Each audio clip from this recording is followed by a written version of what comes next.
Don't blame me that we're late. Blame Donald Trump. He saw his picture. He saw his picture. He saw his picture in the thumbnail, and he put his goons to work. What's up, man? How you doing? Running good this evening, Tone. I'm fired up tonight because we got some good topics tonight. We got some really good topics tonight. We have some really good topics, but I don't know. I don't know what I should do. There's a bunch of people. There's 17. It says new members, but like I recognize some of these names. So I see Trent, I see G Baby, and like ain't no way that some of these people are like, yeah. H Boogie's got it off. H Boogie's got she got a wedding. So she won't be here, but I'm just gonna go through them because I don't know why they're here, but I'm gonna pull up each one. Oh, okay, wait. Before we get started tonight, I wanna start the evening by recognizing number one, today is 8/24, and we all know what 8/24 is. 8/24 is Kobe Bryant Day. Yesterday, Kobe Bryant would have turned 45. 45. He would have turned 45 yesterday. I am not one of these people who is celebrating this more than I am angry, Tony. I'm angry more than anything because this dude should still be here, man. And he's got a statue that's getting unveiled next year in front of the Staples Center. There was the Hall of Fame that was 3 years ago, and I'm angry because he wasn't here to see this. And I'm angry, and it hurts me because this guy was awesome, and we got to experience how awesome he was. And the fact that he isn't here to see us celebrate how awesome he is, I'm angry about that because he should be here to see this, and it hurts. But I do want to celebrate it, though. I do. I appreciate that because you know how I feel about Kobe. Right. I bounce back and forth. Right. I tell you, it's 1A, 1B, him and Magic as my favorite, like just basketball people of all time. Yep. And I've told you the story many times about when I heard the news and I was out in public crying for a man. Now you knew him better than me. Right. In passing, you had the opportunity to play one-on-one with him. Yeah.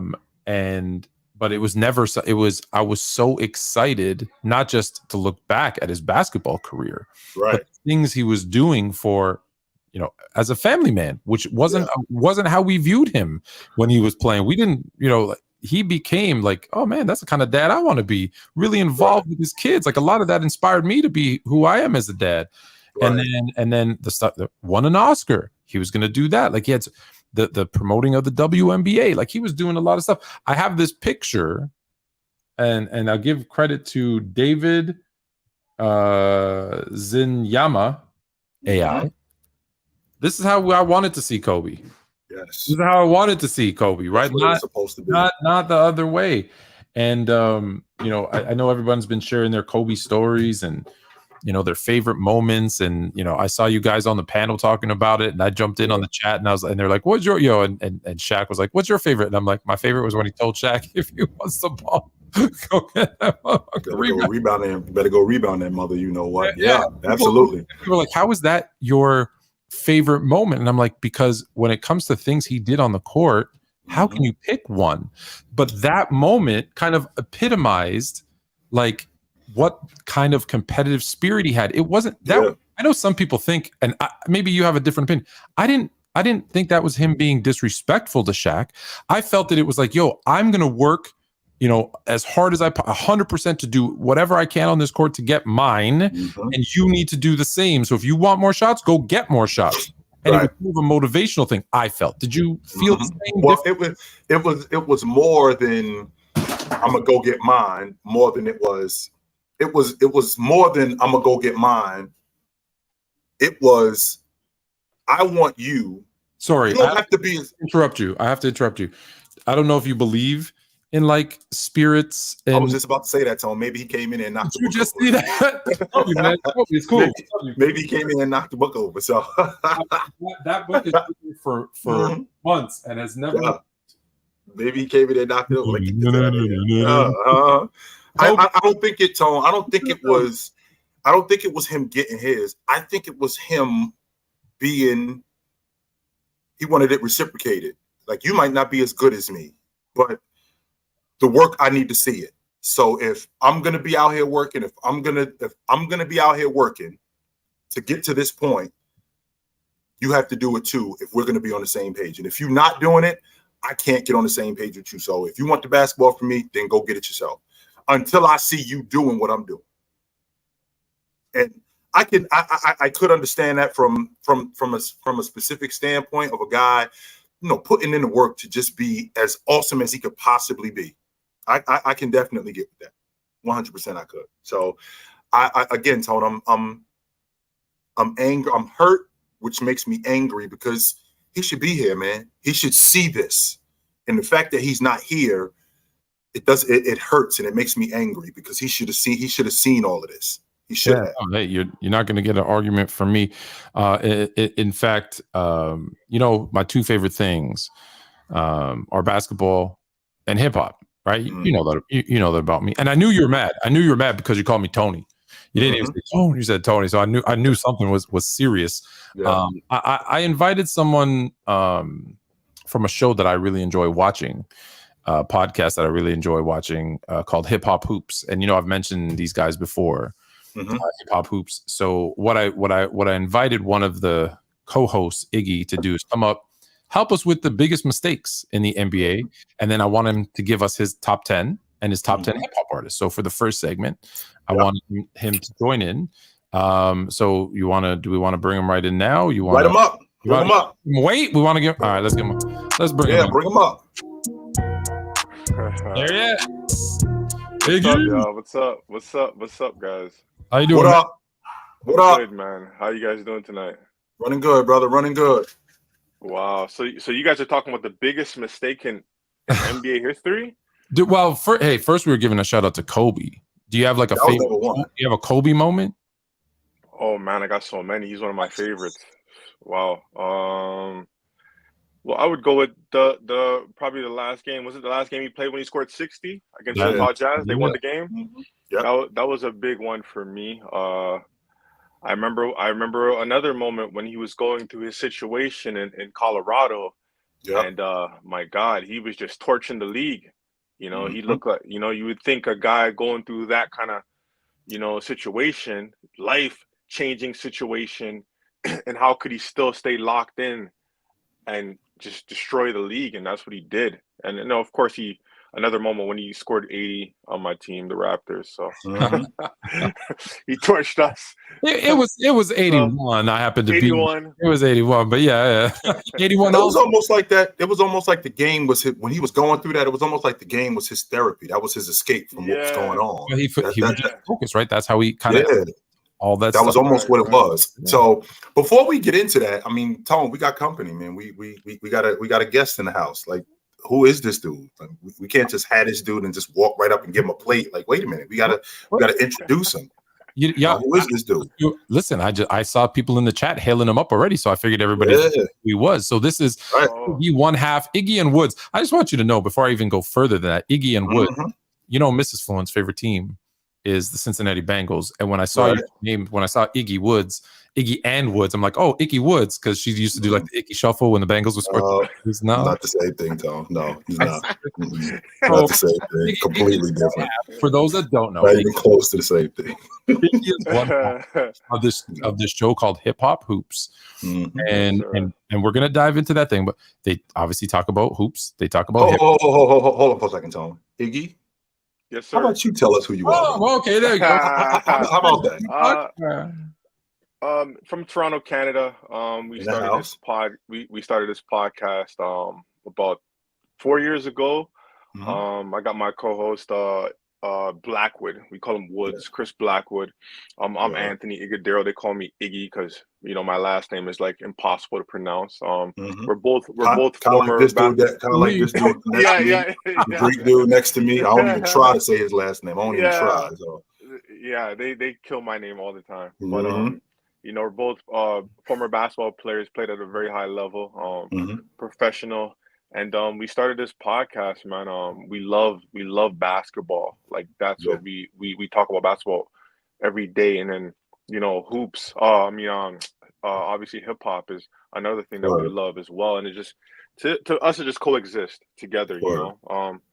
You got guys like Allen Iverson and Steven Jackson who were top tier basketball players, but they tapped into that hip hop scene. So we always feel like hip hop artists want to be basketball players and basketball players want to be hip hop artists. So Now, you originally from Toronto or you just lived there? I'm from here. I went to school in the States though. So well, you got but I'm from here. People are gonna ask what school did you go to? Where'd you play pro? I played pro for 3 years. I tore my Achilles, so that was the end of that. But I went to school in New York. I went to Mount Zion Christian Academy from here. So from Toronto, I went to prep school, Mount Zion Christian Academy in Durham, North Carolina. The same prep school as Tracy McGrady. If you guys don't know, ended up accepting a basketball scholarship to St. John's when Mike Jarvis was there. And I played 3 years pro, tore my Achilles, and then just loved the game so much, wanted to stay around it. And this was our lane to stay around it. I'm not a huge coach. We've done some coaching. My partner does most of the coaching, but I'm more on the training side. But, because I see your lives all the time. There's always always at a court, and there's always people playing. That's what's always going on. Yeah, we're always in a gym, man. Me and my partner. He's the coach.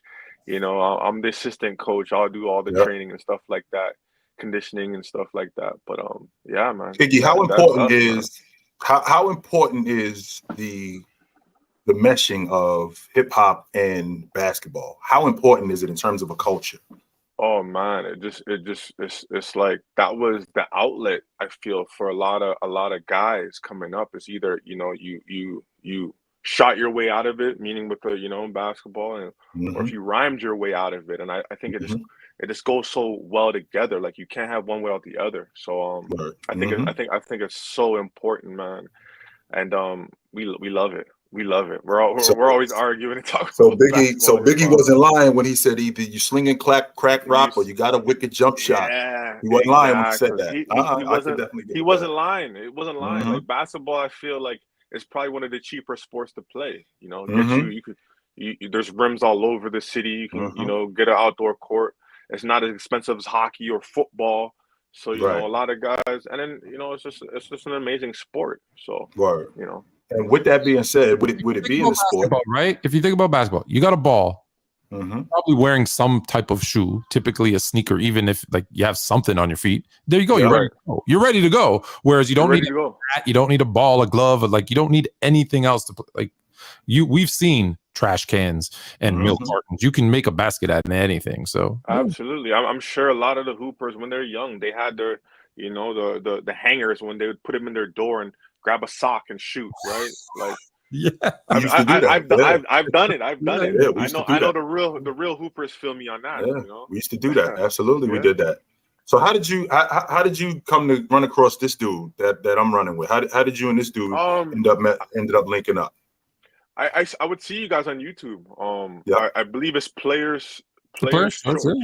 Yeah, I think I've seen you guys. I've seen you a bunch of times, and I've seen him on TikTok. So I know you guys have a huge following on TikTok, and I just started following you guys, and I just love some of the conversations that you guys used to have, man. They're incredible conversations, basketball conversations. I love real conversations, just not splatting things out, like put some context behind what we're actually saying. And I know that you guys actually break stuff down, which I love. So I just followed them. We try. No, you guys do a great job, man. I love it. I'll tell you when I reached out to him is because I posted I don't even remember what I posted, and he was like 100% fluent. That's great. And I'm like, I like this guy. Anyone who says, hey, anytime, just so you know, anytime you agree with Tone, He is on your page. Good day. Anytime you, Yes. he's not batting an eye. He ain't cutting his eye at you with suspicion. You can come over his house for dinner. If you agree with Tone, he is. I think it's the Greek in him because that's how Greek people are in terms of being agree friendly. with me. My mom is fixing you a plate. That's how it works. That's just the way it is with this dude. So so I saw that, and then so I was like, oh, who are these guys? Because then it was hoops and hip hop. I'm like, shit, that's all I want to talk about. And then I started paying attention, and then I saw like Andrew. I always say Nichols. I always say it's not Nicholson. It's Nichols, right? Andrew Nichols. Andrew Nicholson. Yeah. Andrew Nicholson was on the show, and then I saw a couple of cool guests come on the show, and they do it live. Which when we started doing this, like we wanted to be live. But then there was like I mean even before I met Chill, I wanted to go live, but there was the pandemic and you couldn't. Right. So we ended up, we're like, he's in Florida, I'm in Toronto, but everybody's on lockdown anyways. So we started doing it this way. Yeah. And it stuck. But man, like I like your setup. Like these guys, I don't know if you've seen it or not, Jay, but they've got they got the chairs, you know, they're sitting. It's very like it feels very like you're just sitting at your boy's house and they're having a conversation with them, right? That's how we want it, right? Yeah, like when we did the pivot, when we did the Andrew Nicholson interview, when we did that, it was just he wanted to come on, not actually to even respond to the Draymond Green situation. It was right after that, right? It was right after. It just the timing. Yes, the timing was crazy because we were supposed to get him on before a while ago, and it just didn't work out. He had a lot of things going on. He's still playing. He still plays in China. And the timing wasn't right. And then he canceled on the first time. And then Draymond Green said what he said. But we've already made the date from the come on. So it just so happened, you know, before the interview, I asked him, like, do you want to talk about the Draymond stuff? We don't have to. And he was like, nah, we'll address that. And he addressed that. And to be clear, just for those, if anyone didn't see it, Draymond Green said what about Andrew Nicholson? He just basically said, like, he doesn't look like a basketball player. First, he said he couldn't pronounce the school St. Bonaventure, which is in Olean, New York, upstate New York. Draymond, you don't look like a basketball player neither. What you talking about? So he said that, which was weird because he goes, well, I don't have the body of a goddess. But he was like, that's the first thing. Like, if you don't look like a basketball player, then, you know, you're going to lose the battle right away. And then, you know, it was just like he could have just kept it basketball and said, you know, he was drafted before me. I'm upset, but he kind of he just kept going with it. And like of all the people that got drafted before him, why did he pick on him? I don't know. I think he played like 4 years in the league. Yeah. I think he played like 4 years, but man, he got drafted 19, man. He had a hell of a career at St. Bonaventure. Yeah. You know, scored over 2,000 points. Like he did his thing at St. Bonaventure. I'm saying St. Bonaventure is not as big as the A10 in Michigan State.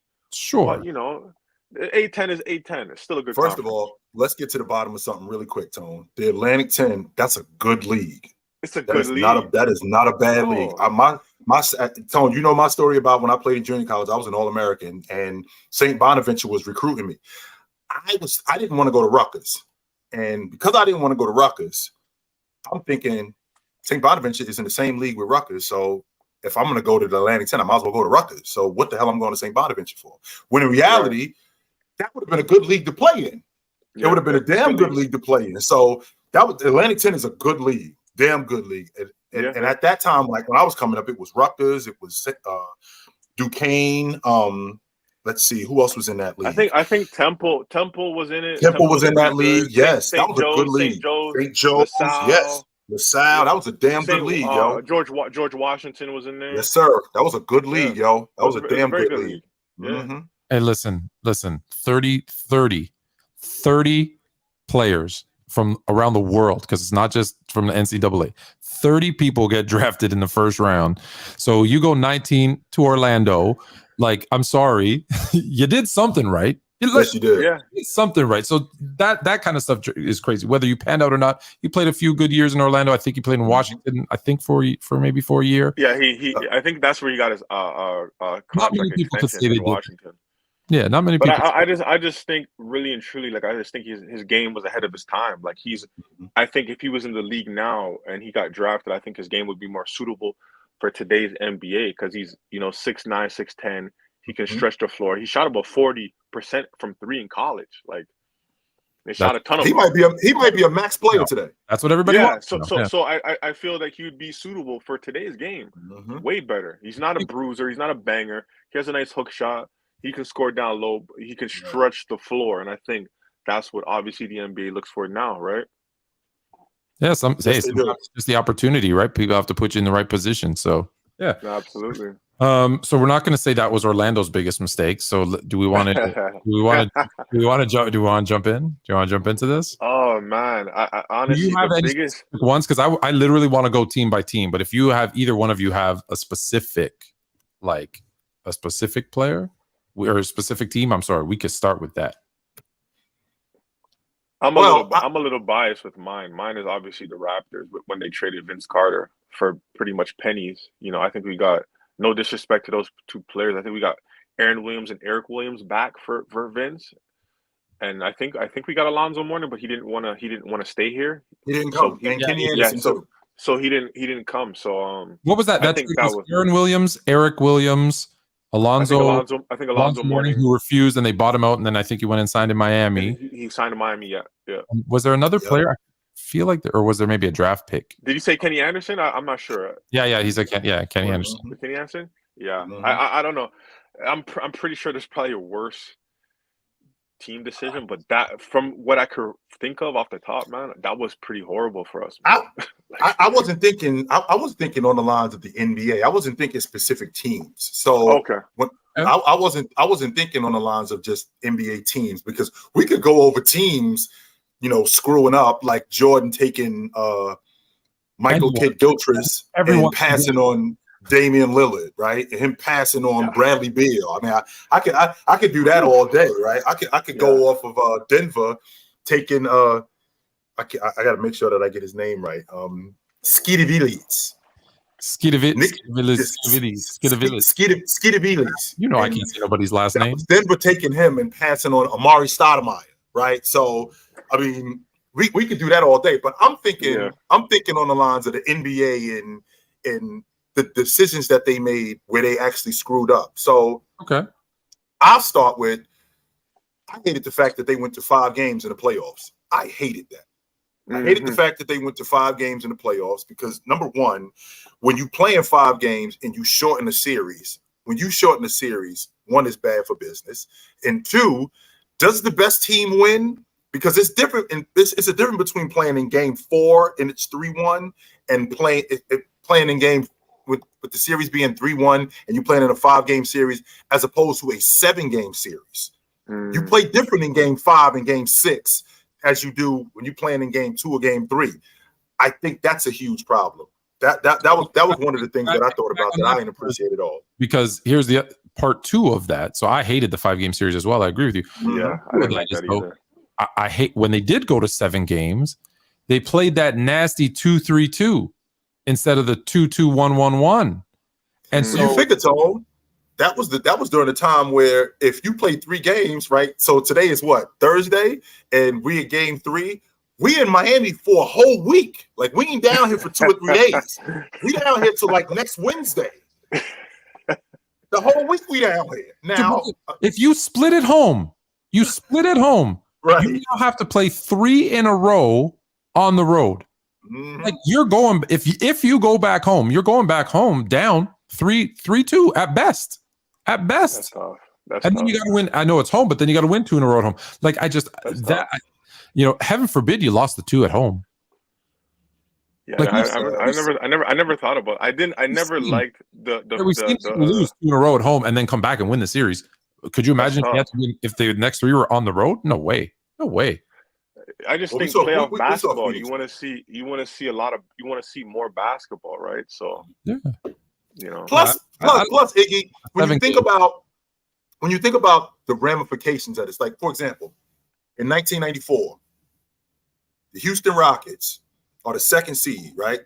Seattle's the number 1 seed. Seattle owns Houston. Up until that point, they had bounced them, I believe, like 4 times in the last 6 years. They play in a 5-game series against Denver. Denver ends up beating them, which is why Houston ends up in the NBA. If that series goes 7 games, I don't know if Denver beats them. And I don't know if Houston is in the NBA championship, because Seattle owned them.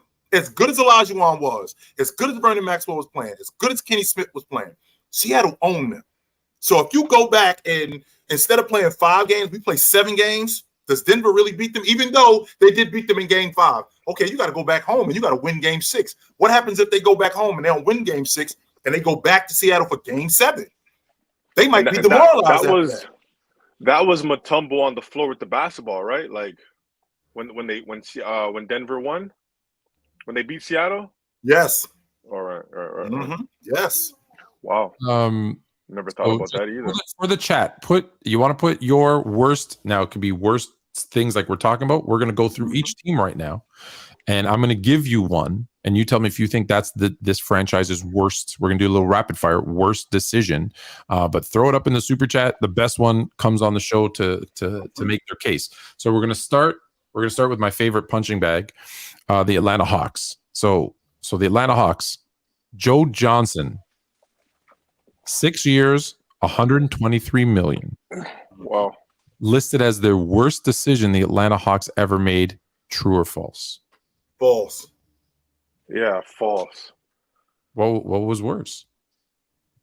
Well, first of all, it wasn't a bad decision because Joe Johnson ended up being one of their better players, and they were going to the playoffs with him. It wasn't like they was garbage. They kept running into the Celtics. That was the problem. If they didn't run into the Celtics, then they may have advanced because that team wasn't bad with Joe, Josh Smith, Al Horford. That was a good team that they had, a real good team that they had. They ran into the big 3 Celtics during that time. That was the problem with them. It had nothing to do with Joe Johnson. I mean, there's a reason why they call him. Who was at their? You don't think Joe Johnson was getting? You don't think Joe Johnson was getting? No, he wasn't there yet. And that's why they were lucky they traded him to Brooklyn. I think they traded him to Brooklyn because they had gotten everything that they were going to get at that point. I mean, Joe Johnson I think he was there for like 7 or 8 years. He played in Atlanta. It wasn't like he got there in year 8 or something like that. No, he was in like year 2 or 3 when he got to Atlanta.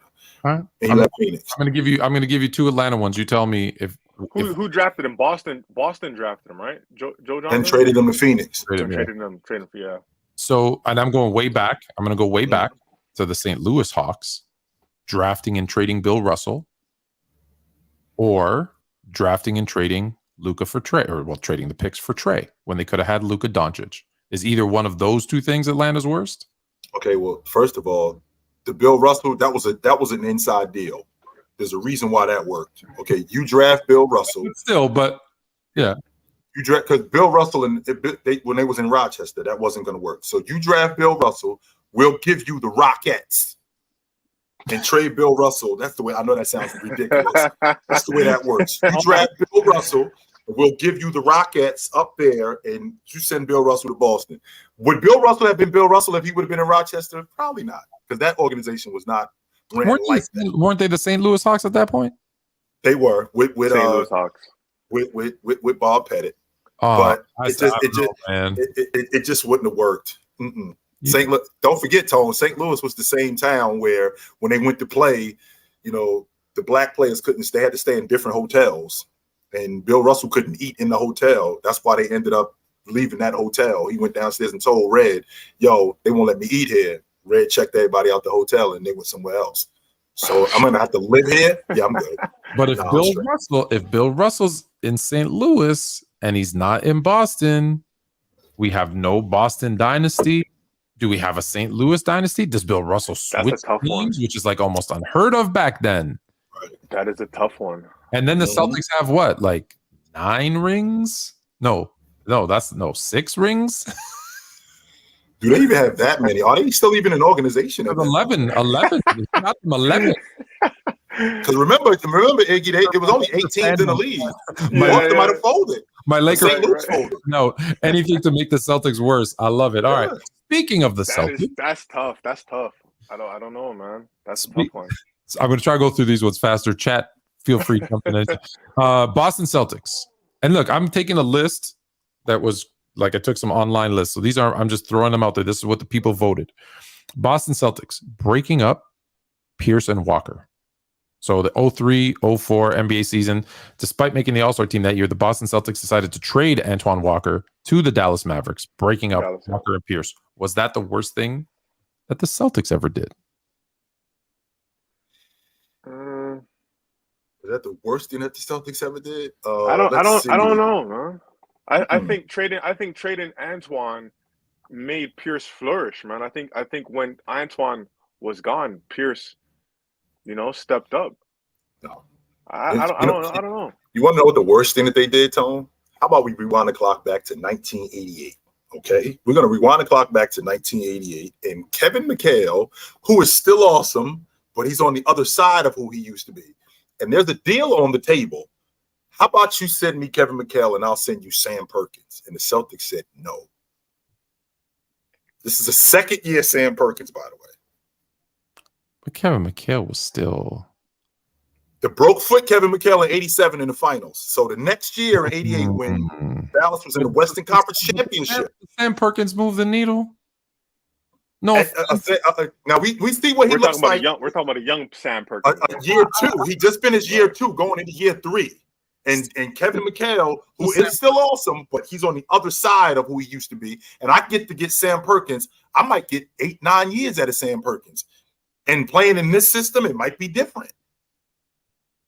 The Bleacher Report says it's the Kyrie Irving experience is the worst thing in Celtics.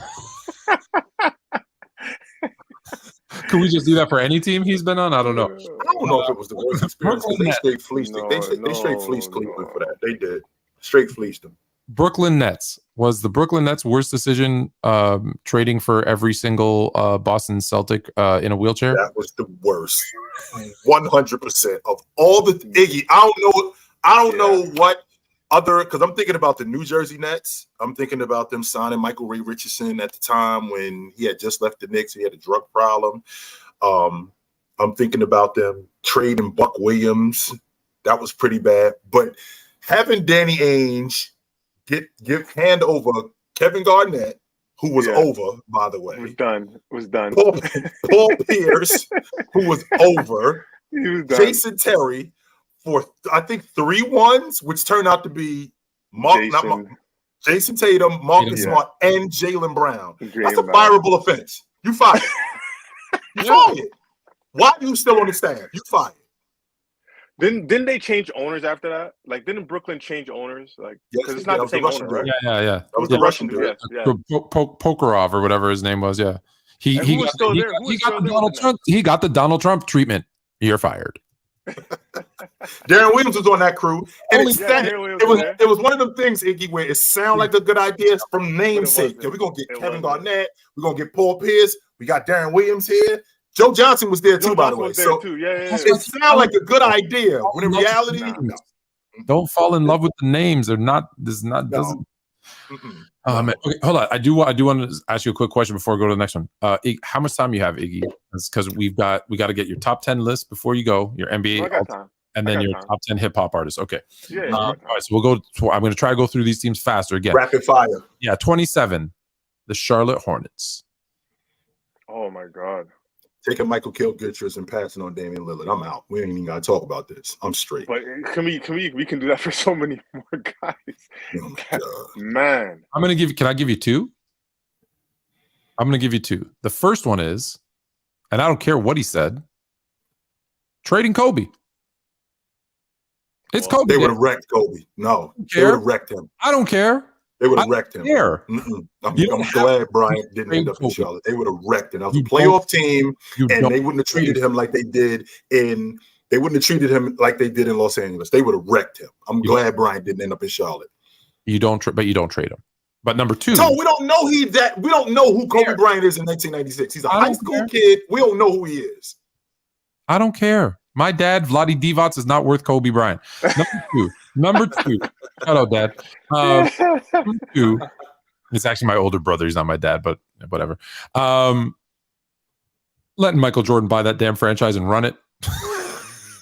Because every single decision, Michael Gilchrist, Kidd-Gilchrist, Adam Morrison, Kwame was it Kwame? No, Kwame Brown was different. Kwame Brown was in Washington. Every bad decision that was made, Terry Rozier contract, that all went through. All the other bad decisions all went through his rubber stamp. What have they got done well? That's another question. What did they get right? Was it they got LaMelo Kemba Ball? right? They got Kemba right. Was LaMelo Ball Kemba? Yeah, Kemba had I think that he was the only. That was his only All-Star year. Was it with Charlotte? Yes, only All-Star. So LaMelo and Kemba. And how many years had he owned the team?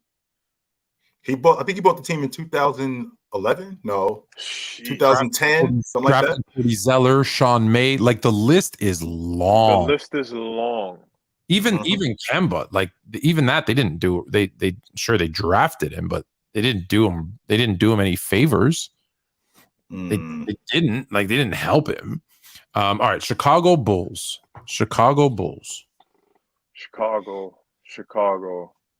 I think the GMs they and the owner screwed up that team. They should have ran it back. They should have ran it back with the Bulls. After the 98 win? After the 98. That's easy. They should have ran it back. That's easy for me. Yeah. Take Derrick Rose out the game. What are you doing? Why is Derrick Rose still in the game? Y'all up by 20. Why is he still in the game? Who was the coach? Take him out the game. Who was the coach at that time? Tibbs. Take Derrick Rose out the game. You're up by 20. Don't Tibbs always do that though? You know what? That's why I thought he was going to ruin New York. He has changed a little bit in New York. Yeah. I'm going to give you another one. Can you tell me? And another one. Every time I say I'm going to give you another one, my son pulls out his DJ Khaled and he goes, and another one, which I didn't even know that. But anyway, Fluent Jr. always making me laugh. Shout out Fluent. Do you know who Keith Lee is? Yeah, the TikTok. No, the NBA player. Oh, I don't know. He was drafted, I want to say, in 1986, maybe. I believe he was drafted 9th. I'm not sure. Please correct me in the chat. He was drafted 9th by the Chicago Bulls. Do you know who went 2 picks after him? Keith Lee. Why does that name sound familiar, man? Because I always bring it up when I say he got drafted 2 picks by the Bulls ahead of Karl Malone. Oh, wow. Could you imagine Jordan? 85. Yeah. Karl Malone was that high of a pick? Why did I think he was? Oh, he had the issues, right? He had the issues. issues. I don't know why I felt he was like a top 2-3 pick. He had a bit of a he had some issues in college. Right. But like Keith Lee, like the broadcast boys. What are they? Who? Yeah, no, I don't know who that is. I'm not sure who Keith Lee is. But 2 picks later, Karl Malone could have been a Bull. That would have been a much different team. Very different. They might have started winning a little bit earlier. The Cleveland Cavaliers. I feel like this is the easiest one ever, and I hate to do it to you because you probably noticed. Yeah, it's him, right? Oh yeah, I know what you're gonna say. How does did anyone have a job after that? Who are you? Or maybe we're thinking different. Oh, what are you thinking? I'm thinking Anthony Bennett. No, we thinking right. We all thinking. We all on the same page. Okay. I hate. I don't want to talk. No, I don't want to slander. No. You know, his agent is my great friend. I don't want to slander. So I don't want to slander anybody either. But at the same time, he made a mistake. Let's call it what it is. They made a mistake. Okay. Because here's the thing: he had a good career at UNLV. Yes. Right, he had a good career at UNLV. He was, I think, a lottery pick, no problem. But he needed to go to a team with lower expectations and a team that wouldn't being the first overall pick sets a bar, an expectation that it could destroy anyone. I think if he's picked 9th, 10th, 15th, whatever it is, I think we see him have a career in the NBA. I think going 1. There's just certain people, like, again, Kwame Brown. If Kwame Brown goes 10, we're really happy with, and he probably even develops better at 10. Or if he goes 2, Tone, how about that? Or 3, and he just doesn't go to Jordan. Okay, but my question to you guys is who gets drafted first? Do they pick Oladipo? Like, I don't think that draft class. That draft class was whack. Let's call it what it is, B. That draft class was whack. That draft class wasn't that great. All I can remember is Oladipo. Ben Cody McLemore, Zeller. Cody Zeller. That draft class was role players, right? And someone has to go first. I get it, but not every draft is going to have a generational, franchise changing guy, and people expect that, and that's unfortunate. Especially as the number 1 overall pick. He was the number 1 overall pick. I think getting drafted number 1 hurt more than anything. Let's pause for a second and ask you, since you're good friends with his agent, you should bring him on the show sometime. What do you think went wrong? From what I've seen, he started off hurt and then he was overweight. So and then I just feel like I don't feel he was an actual 4. I think he should have been more of a 3. But again, I think it's just, and then his confidence was just gone. Like, imagine you're the number 1 pick, everybody's calling you a bust. That pressure, it can get to you. So when the confidence goes, forget it. Yeah, there's a bit of both. He was hurt, and he was overweight. I wonder why they didn't take the approach like you saw, like Joel Embiid, kind of similar, but they took their time. They were patient with Joel Embiid. They got him ready and then put him in. Do you think that was a mistake by him, his people, the franchise, not to say, "Hey, you're not 100%. Let's get you healthy, in shape, game ready, and then put you in"? Do you think they rushed, or someone? I'm not putting blame anywhere. Someone kind of rushed him onto the court, and then because he didn't play well, because he was hurt, because he was overweight, that all kind of snowballed with his confidence and just kind of tanked it. I believe so. It's and tough, Iggy, I don't want to leave out neither, Iggy. We're transitioning from LeBron James, so we're in the NBA Finals and we're in the Eastern Conference Championship, right? So we want to get back to that, fast. Yeah.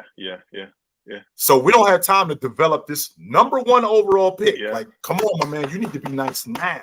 So we can prove that the fact that we lost this guy, who is the best player ever in our organization, we don't really need you because we got this guy and we're going to get back fast. Right. When in reality, no, it wasn't that way. No, it wasn't that way. I agree with you on that. Yeah, 100%. The Dallas Mavericks. Dallas Mavericks. Can we say? No. You can say it. You're from Canada. You can say it. Not re-signing Steve Nash. But didn't they do that to Jason Kidd too? Like, not let him walk right out the front door. Let him walk away, right? Let him walk right out the front door. They're not doing that to Luka. There's no way in the world they're gonna do that to Luka. Iggy, they can't. If Luka walks out the front door, you are fired on the spot. Fired. Sell the team. You're fired. The owner makes decisions. Yeah, there's no way. Mark Cuban may have to. If he lets Luka walk out the front door, he might have to sell the team, yo. He's gonna fire himself. Sell the team. Yeah, they gave Kyrie a long-term contract, man, because Luka needed somebody. Like, Luka's not going anywhere. Right. I see another one. I'm seeing Steve Nash and I'm seeing Tyson Chandler not re-signing him after their title run. After the title run, I would put Nash and J Kidd above that, but that's still a tough one. I don't know. When you win a championship, it's hard to bring back every single player, right? Yeah, it is. That's a fact. He played well too, right? So he's probably looking for some more money. He played well. Mm-hmm. So it's tough. It's tough to bring back all the players. The defending NBA champs, the Denver Nuggets. I'm going to give you 2 to choose from while you think about your own, or you can pick. You can agree with Skitty beat it. That you ain't got to even. You don't got to skitty beat it. They passed on Amari Stoudemire. Is it worse? Was he Turkish dude, right? No, Skidivilic. Isn't he from Turkey or something like that? Something like that. Yeah. I think he's Turkish. I know exactly what you're talking about. The two names I have for you are Rafe LaFrance. Rafe LaFrance, yep. 1998, and trading Donovan Mitchell to the Jazz. That's tough. That's a tough one. So you're telling me Donovan Mitchell could have been with this group here? Well, won the championship. This group probably looks different. Is there a Jamal? Probably probably not mix. It's Mitchell maybe instead of Murray. Maybe I don't know. That's tough. All right, this one if you don't say this one, you're lying to yourselves. The Detroit Pistons. Oh, come on. We know that one. Not drafting Carmelo, man. I'm saying they won the chip, right? He argues with me on this all the time because he thinks Larry Brown would have destroyed Carmelo. He would have wrecked him. And he never would have probably so. Coach. He would have wrecked Carmelo. Probably. I don't think you know what, you're probably right. Larry Brown is not that coach that lets you play as freely as you want to play. Melo's game is real free, you know. Let him do what he needs to do. I don't know, man. But Iverson had some deep runs with him, man, as a coach. So I don't know. Yeah, he did. But he had that one deep run with him. That's it. I'm not saying not drafting Melo. I'm not saying not drafting Melo. I'm saying drafting Darko over Wade, Melo, and Bosch. Like you literally could have picked any one of those. In fact, I don't even know who was after those guys. You could have picked any one of the guys after them, and it still would have worked out better than Nick Collison, Kirk Heinrich, I believe. Take your pick. Take your pick in that draft. That's some guys. All right. I think he's a kickboxer now. I think so. Who, Darko? Yeah, I think he's a kickboxer. What are you doing, man? This is what we dealing with this dude. Come on, man. I'm straight on Darko Milicic. I'm so straight. I'm just good, Joe, when it comes to Darko. I don't think, to be honest with you, Iggy, and this might sound crazy, I'm not sure he wanted to play basketball. I'm not sure. I think he was just a bunch of guys like that. Oh, I'm 100% confident. Ben Simmons is one of those dudes. Ben Simmons got to prove to me that he wants to play basketball. But forget him to actually be an elite. I'm not sure he wants to play basketball. And that's how I feel about Darko. I wasn't sure he wanted to play basketball. Right. I can't remember anything like positive. He was tall. On the basketball court, man. Like it should have worked on that crew, like with Sheed and Ben Wallace. It should have worked. There's no reason why that shouldn't have worked. Was that the year that they won that year? Yes. Next year they won the NBA championship that year. Won, right. Okay. Yeah, I'm just saying he was tall. That's probably the only Darko Milicic positive I can give you. Okay, the Golden State Warriors. You can go old school, not too old, but old school, trading Mitch Richmond. You can go not making Kevin Durant feel welcomed enough so that he stayed. Or is it something else? Was it trading Wiseman, giving up on him too early? Well, that one's yet to be determined. If Wiseman turns into a superstar, then maybe. But I think everyone's on Wiseman. Drafting LaMelo. Were they able to draft LaMelo? No, they didn't. They could have drafted LaMelo. Yep. They could have took that work. LaMelo doesn't work there. Oh, Tone, yes, he does. Oh, I don't know. He so works there. Because guess what? Wiseman, they don't even know what it looks like for real. They gave up on him real early, so you know if they, I'm sure Melo would do much better than what Wiseman did. Where do you put LaMelo in there? Give him the ball, because okay, so I think it could look like coming off the bench. I think it could look like what they're going to do with Chris Paul this year. Put the ball in Chris Paul's hands and have those guys just running. So you're saying you're going to have Curry, Melo, and Clay. And Clay. That's your. Right. See, you're thinking about it now. I'm going to go a little bit further back. And the Golden State Warriors with the number 3 pick in the 91 draft. The reason why I remember this is because I was in high school. But they take Billy Owens and they pass on Mutombo. Oh, wow. Billy Owens out of Syracuse, right? And don't get me wrong, Iggy. There's a reason why they call him Billy the Chill, because he was. Yeah. But where you got your name? Is that where you got your name? Did you get it from Billy Owens? I did not get it from Billy the Chill. No, I did not. No, I did not. How about this one? And not to say that he was bad, but like they did draft Vince Carter and trade him for Antoine Jameson on draft night. Antoine Jameson was a 20-a-game guy, so it wasn't that bad. Nothing bad, but Antoine Jameson had the better college career than they could have sold numbers wise. They could have sold a lot more tickets because I'm all about the business. They could have sold more tickets if they had Vince. Right. Definitely. I think Golden State is where Vince won that dunk contest too. In Golden State. It was in Oakland. That was 2000. Yes. That was in Oakland. Yeah. See, in Oakland, right? They're no longer there for a reason. There's no stadium. Like the Oakland A's are leaving to Las Vegas. The Raiders left for Las Vegas. The Golden State Warriors left for San Francisco for a reason. Vince Carter could have had the effect that he had on Canadian basketball. He could have had that effect on Oakland sports. All three teams could still be there if Vince Carter was there. Just think about that. Just think about that. Did it for Canada for sure. What he did for Canada. Just think if he would have sold so many tickets, it would have become a sports place. They would have had some more money, more fan interest, even in basketball. Then they build a stadium, right? And everything changes for the city of Oakland. I'm just saying. You never know. You never know. That's a good one. We're almost halfway through. I've told you this before. One of my top 3 cities in North America where I would live, and there's not that many. We go to Houston and the Rockets. The Houston Rockets. What was the worst decision that they made? That's a good question. With them, that is a very good one. Yeah, that's a really good question. They did a lot of things right. They did absolutely. I'll tell you Olajuwon, some of the things. Trading for James Harden, trading for Dwight Howard.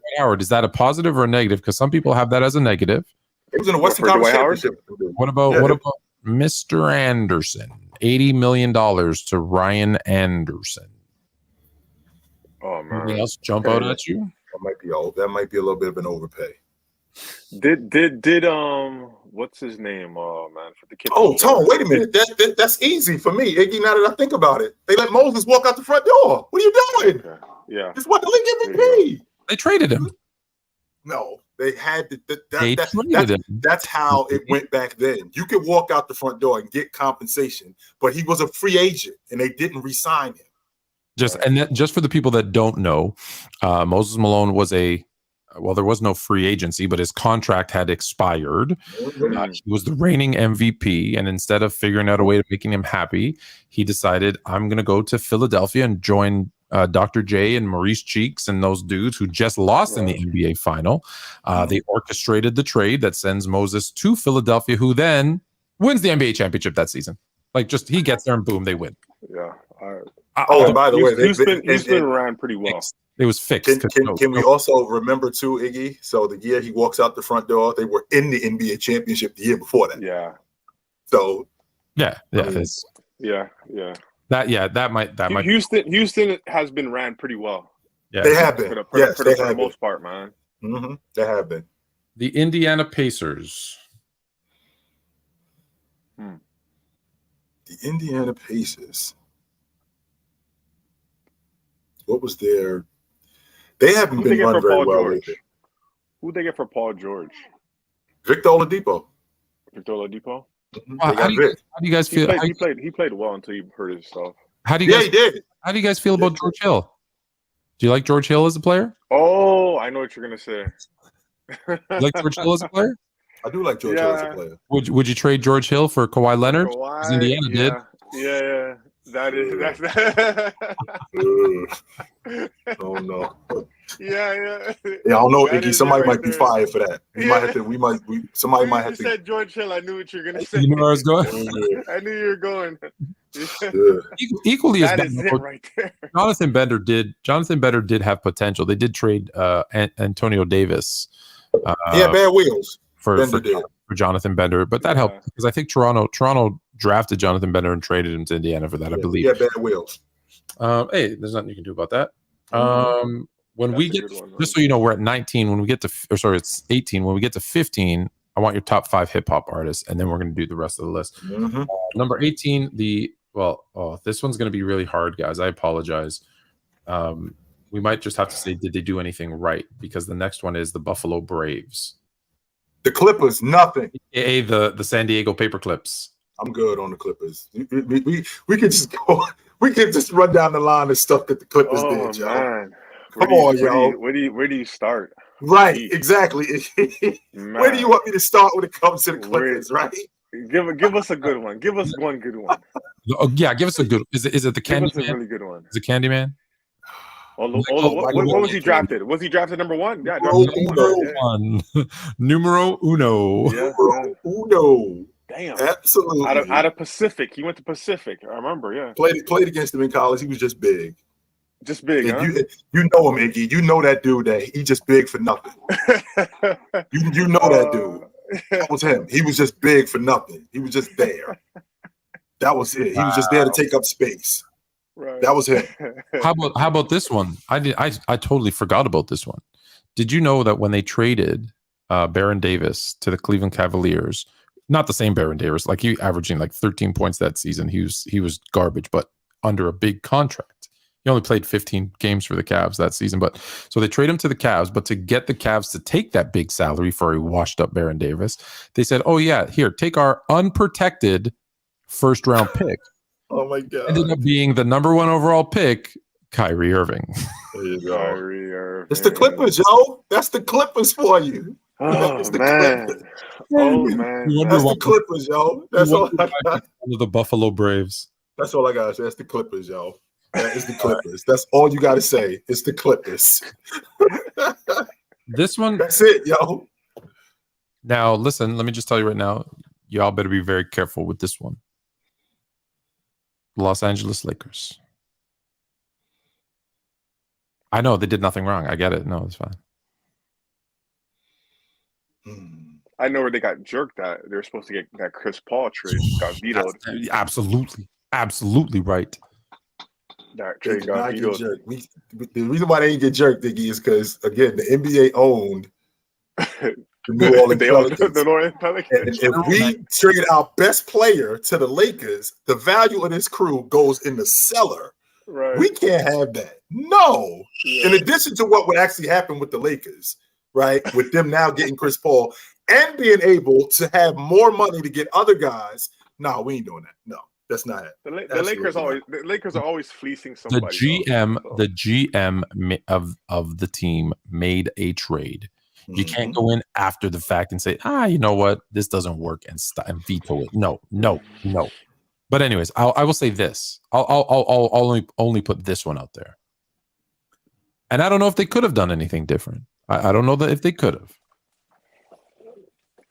If they could have figured out a way to get your boy, your cousin, to get Shaq and Kobe to coexist. They didn't have to be best friends. They didn't just want to stay and play together. If they could have figured out a way to do that. They did. Tony was together 8 years. It wasn't like it was a 2-year experiment. They was together almost a decade. Why not 2 decades? Oh, see, Iggy, just so you know, this is what I got to deal with this dude when we talking about the Lakers, right? They're the Yankees. Like I don't just want my car, I want your car. I want your car. I don't just want my chick. No, I want your chick, your chick. That's what I got to deal with on the regular with this dude. I swear, yo, every day when it comes to the Lakers, it's never enough with these dudes. That's what I got to deal with him on the regular. Okay. How about this? How about this one? How about this? Let me ask you a question because I love this show. Have you been watching the show Winning Time? The Lakers. Yeah. Watching. Okay, so. Norm Nixon, and I get it, he was older. I think he only played 3 more years in the league. But the Norm Nixon for Thompson deal, do you think that was a mistake? Would that have given them? Actually, it wasn't Norm Nixon for Thompson. It was Norm Nixon for Byron Scott. No. The one in the movie was back in Byron Scott wasn't in the league yet. It was 1981, and they're saying Norm Nixon for David Thompson. Now maybe that's they passed on David Thompson. They could have had David Thompson on the Lakers. Yeah. Was that a mistake? No. Because the next year they got James Worthy. So they were good. See, Iggy, that's what I'm talking about when I talk about this dude right here, right? Everything, like, and he gets the big house. He wants the other house on the corner too, right? And when you get him that house, that still ain't enough. Because I want the other house down the block. That's this dude. And when you don't get him that house, this sucks, man. What am I going to do? That's what I got to deal with this dude when it comes to the Lakers. What is wrong with wanting more? It's a difference between wanting more and wanting everything. And that's this dude when it comes to the Lakers, Iggy. Go he don't just like I said. He don't want more. Like he don't want just a little bit more. He want the whole bottle. Give me the whole bottle. That's this dude when it comes to the Lakers. Give me a break, last one, and then we're gonna get Iggy's top 5 hip hop artists of all time. The Memphis Grizzlies. And I've got 2 again for this one, but I'm gonna give you guys. I'm gonna say just because they gave Powell away. I think they got Mark. But Mark was good. Shit, Mark was good. They didn't know. Start off. He was starting off slow, but he was good. Damn. And a lot of people forget getting Pau Gasol because Pau Gasol for Kwame Brown sounds like a terrible deal, but if that deal doesn't happen, they don't get first name 20, last name 10, Zach Randolph. That deal doesn't happen if they don't do that. Right. So that's actually worked in their favor. All right, so I'll give you a player first, and this is you're fired. Donald Trump. You're fired. His name is Hashim Thabit. Thabit. Yeah, that was awful. I think he still plays in Europe. That might have been worse than Anthony Bennett. Ooh. I would say so. That might have been worse than Anthony Bennett. I would say so. Because he came out of UConn as he was going to be an elite rim, like he was the next Mutombo. Yeah. Can I give you a list of players who were drafted not right after, but after Thabit? So who did Memphis pass on, Tom? James Harden. Oh boy. Steph Curry. Oh my God. Oh man. I'll just stop there. That's enough. Yeah, this is already hard to stomach. He just said those 2 dudes. Wow. I think I'm good after that. We don't need to talk about nobody else. When we get to Minnesota, we're going to talk Ricky Rubio and Matt Flynn. So there, a lot of people made that mistake. So that's 15. I'll say this though, for me, and this is maybe because of my, being a Canadian. I think the worst thing that they ever did was I think they gave up on Vancouver too quick. Gave up on Vancouver. Because Vancouver is a phenomenal city. And I think they eventually would have, like they do for their other teams, I think they would have fallen in love with the Grizzlies and they would have supported them. And look, I hate the fact that Seattle's gone, but hour and a half, 2 hours, you can drive up from Seattle to Vancouver. And so they would have got a lot of those basketball starved fans in the Pacific Northwest to go up there, and I think that could have helped them thrive even more, even though Seattle should always, whatever, have a franchise. As of right now, they haven't had them for a long, long time, and that could have helped that team. And this is no disrespect to Memphis. It's just Vancouver is a world-class city and significantly more population than Memphis. Again, no disrespect to Memphis, but all right. So that's we've gone through half of the league. Just so you know, the worst ones are yet to come. There's like these are in order. But I don't know if I can handle anymore, to be honest with you. We might have to do part 2. But I need to know your top 5. You do a show called Hip Hop Hoops. Whoa, where can people find Hip Hop Hoops? You can find us on YouTube. You can find us on YouTube. You can follow us on Instagram, hip hop .hoops. We got a lot of our content on there. We're pretty much everywhere on Spotify, Apple Podcasts. For the people who don't like to watch, you can listen. Just type Hip Hop Hoops. You'll see this. You'll see our little logo here. Me and my partner on. That's it, man. So and give me some of the names because you've had some good interviews, right? Give me a couple of names. Your top 5. We already talked about Nicholson. Oh, we had DeMar Johnson on a while ago. He was on. He was a really good guest. We had Elijah Fisher, who was one of the top players in Canada. He's at DePaul University now. Who else did we have?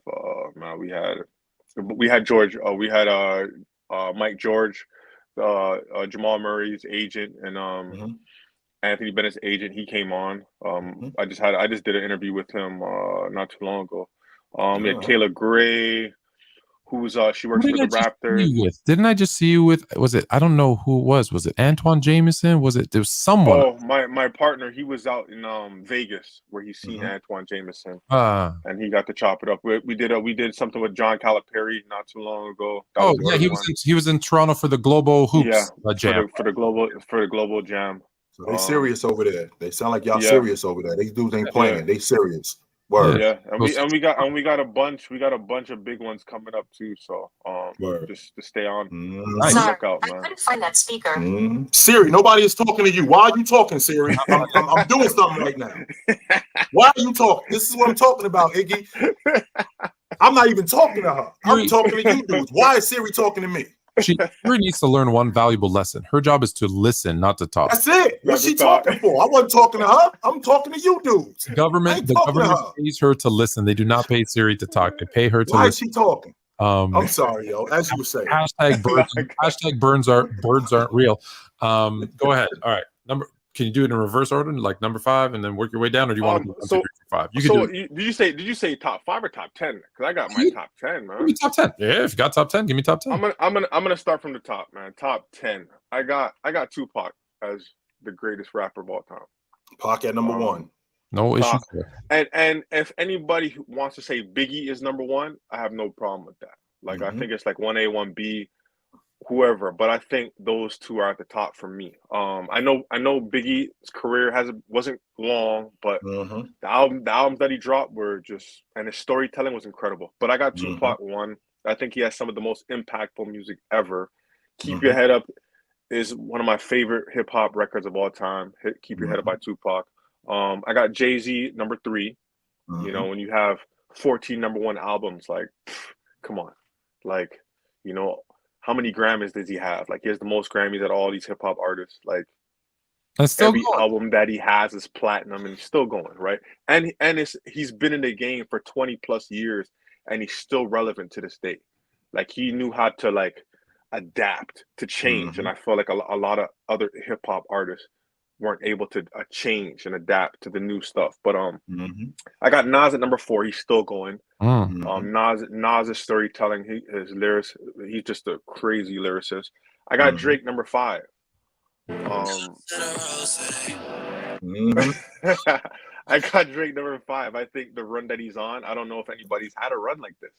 Like he doesn't with the exception of Jay-Z, when you're talking about like 8, 9 summers in a row. Yes. It ain't really a lot of dudes who can say that.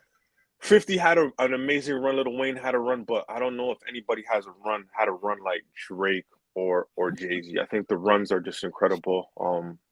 This guy doesn't go on any promo tour. Like I'm dropping an album tomorrow and it's gonna sell out. Like who does that, right? It's incredible music too. Yeah. Exactly, right? I got DMX. DMX at 6. Wow. And I'm gonna say this about DMX. He was the only artist to drop 2 albums in the same year. So it wasn't a double CD. He dropped the album at the top of the year and then the bottom of the year, and they both went platinum. He's the only artist who ever done that. Not only did they go platinum, they were number 1. Yes, number 1. Yes. 2 number 1 albums in a calendar year. That's never happened. Calendar year, never been done. Nobody did that before he did it, and since he did it, and that was over 25 years ago. Yes, that he did that. Yeah. But I'm listening to you. Keep going. I got 7, Lil Wayne. I think his run, like he jumped on everything. Like I think Drake kind of stole what he was doing, jumping off everybody's record, the remix. Like his run was crazy, and I think just the way he evolved as an artist. You know, from sounding like that, having that down south, you know, ring to it, and then changing it and sounding almost like an East Coast artist. So I think his run was incredible.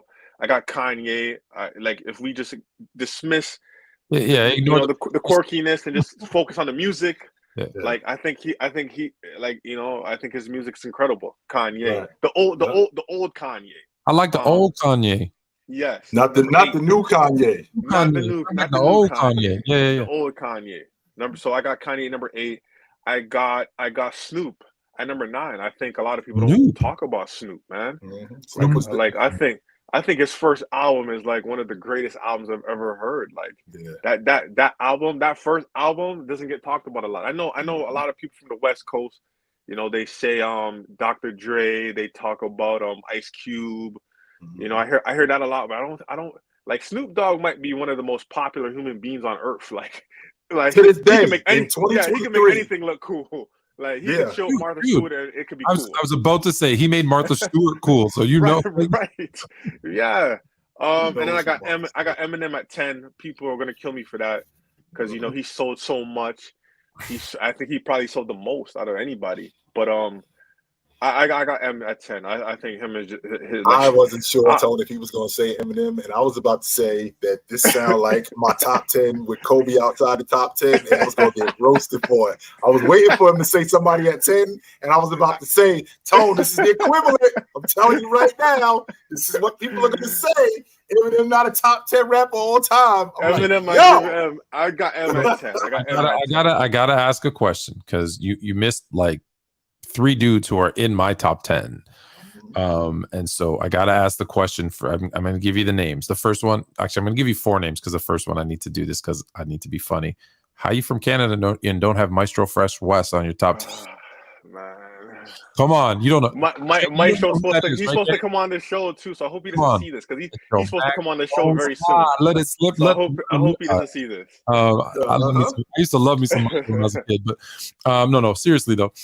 So I got in my top, the 3 that you missed that are in my 10. I want your opinion on them, right? So I got, because I have actually Rakim at 1. Is Jadakiss 1? Okay, Rakim. All right. I got LL Cool J in my top 10. Cool J. Cool J's nice. And it might be just generational. And I got, again, this might be generational. And I got KRS-One in my top 10. You see, and is that just because I'm an older, like, is it because I'm the older generation? Like, am I old head of hip hop too? Nah. Like, if you were to put those 3 in your top 10, I can't argue with you. I couldn't argue. Like Rakim, like when I look at a lot of lists of top 10, Rakim, KRS-One, they're on it. They're on it. KRS-One and Rakim get more respect. LL Cool J, I think, is no. And what LL Cool J is like for me. Though LL is like at 11, 12 for me. Like he's there. He's right outside the top 10. Jadakiss. He's your Kobe for me out there too. Because I think people like kill LL because of after, right? Like the acting, all that other stuff, whatever. I don't think people remember how good what he did. Like when I heard, I tell everyone the story. Like people say, like, how do you? Like, you'll understand this better than Jay. Like, how does a kid from the Danforth get into hip hop, right? Like, I'm a Greek kid on the Danforth. So, Jay, that's the Greek town. Like, that's where all the Greek people are, right? I'm supposed to be listening to like Euro beats and whatever. And I'm like, I heard my radio, right? And I was just like, oh, yeah, right? And once I heard that, I was like, I was done. And I forever listened to LL Cool J. And then I think about stuff like, I Need Love and Two Different Worlds, and people are like, love songs? Well, shit, tell me one rapper who doesn't do love songs now. They all do what you would consider a love. Like, he was so just ahead of his time, and it was like back when everybody was rapping about being poor, he came out with a panther and a gold chain and was talking about money. And what did everybody do? Oh, they all started rapping about money. So those are the things that I'm like, he influenced so many other rappers, and we forget how he was at the beginning, and we think of the end, whatever those songs. I don't even like his to be honest though, people think of that side of him, they don't think of the other stuff.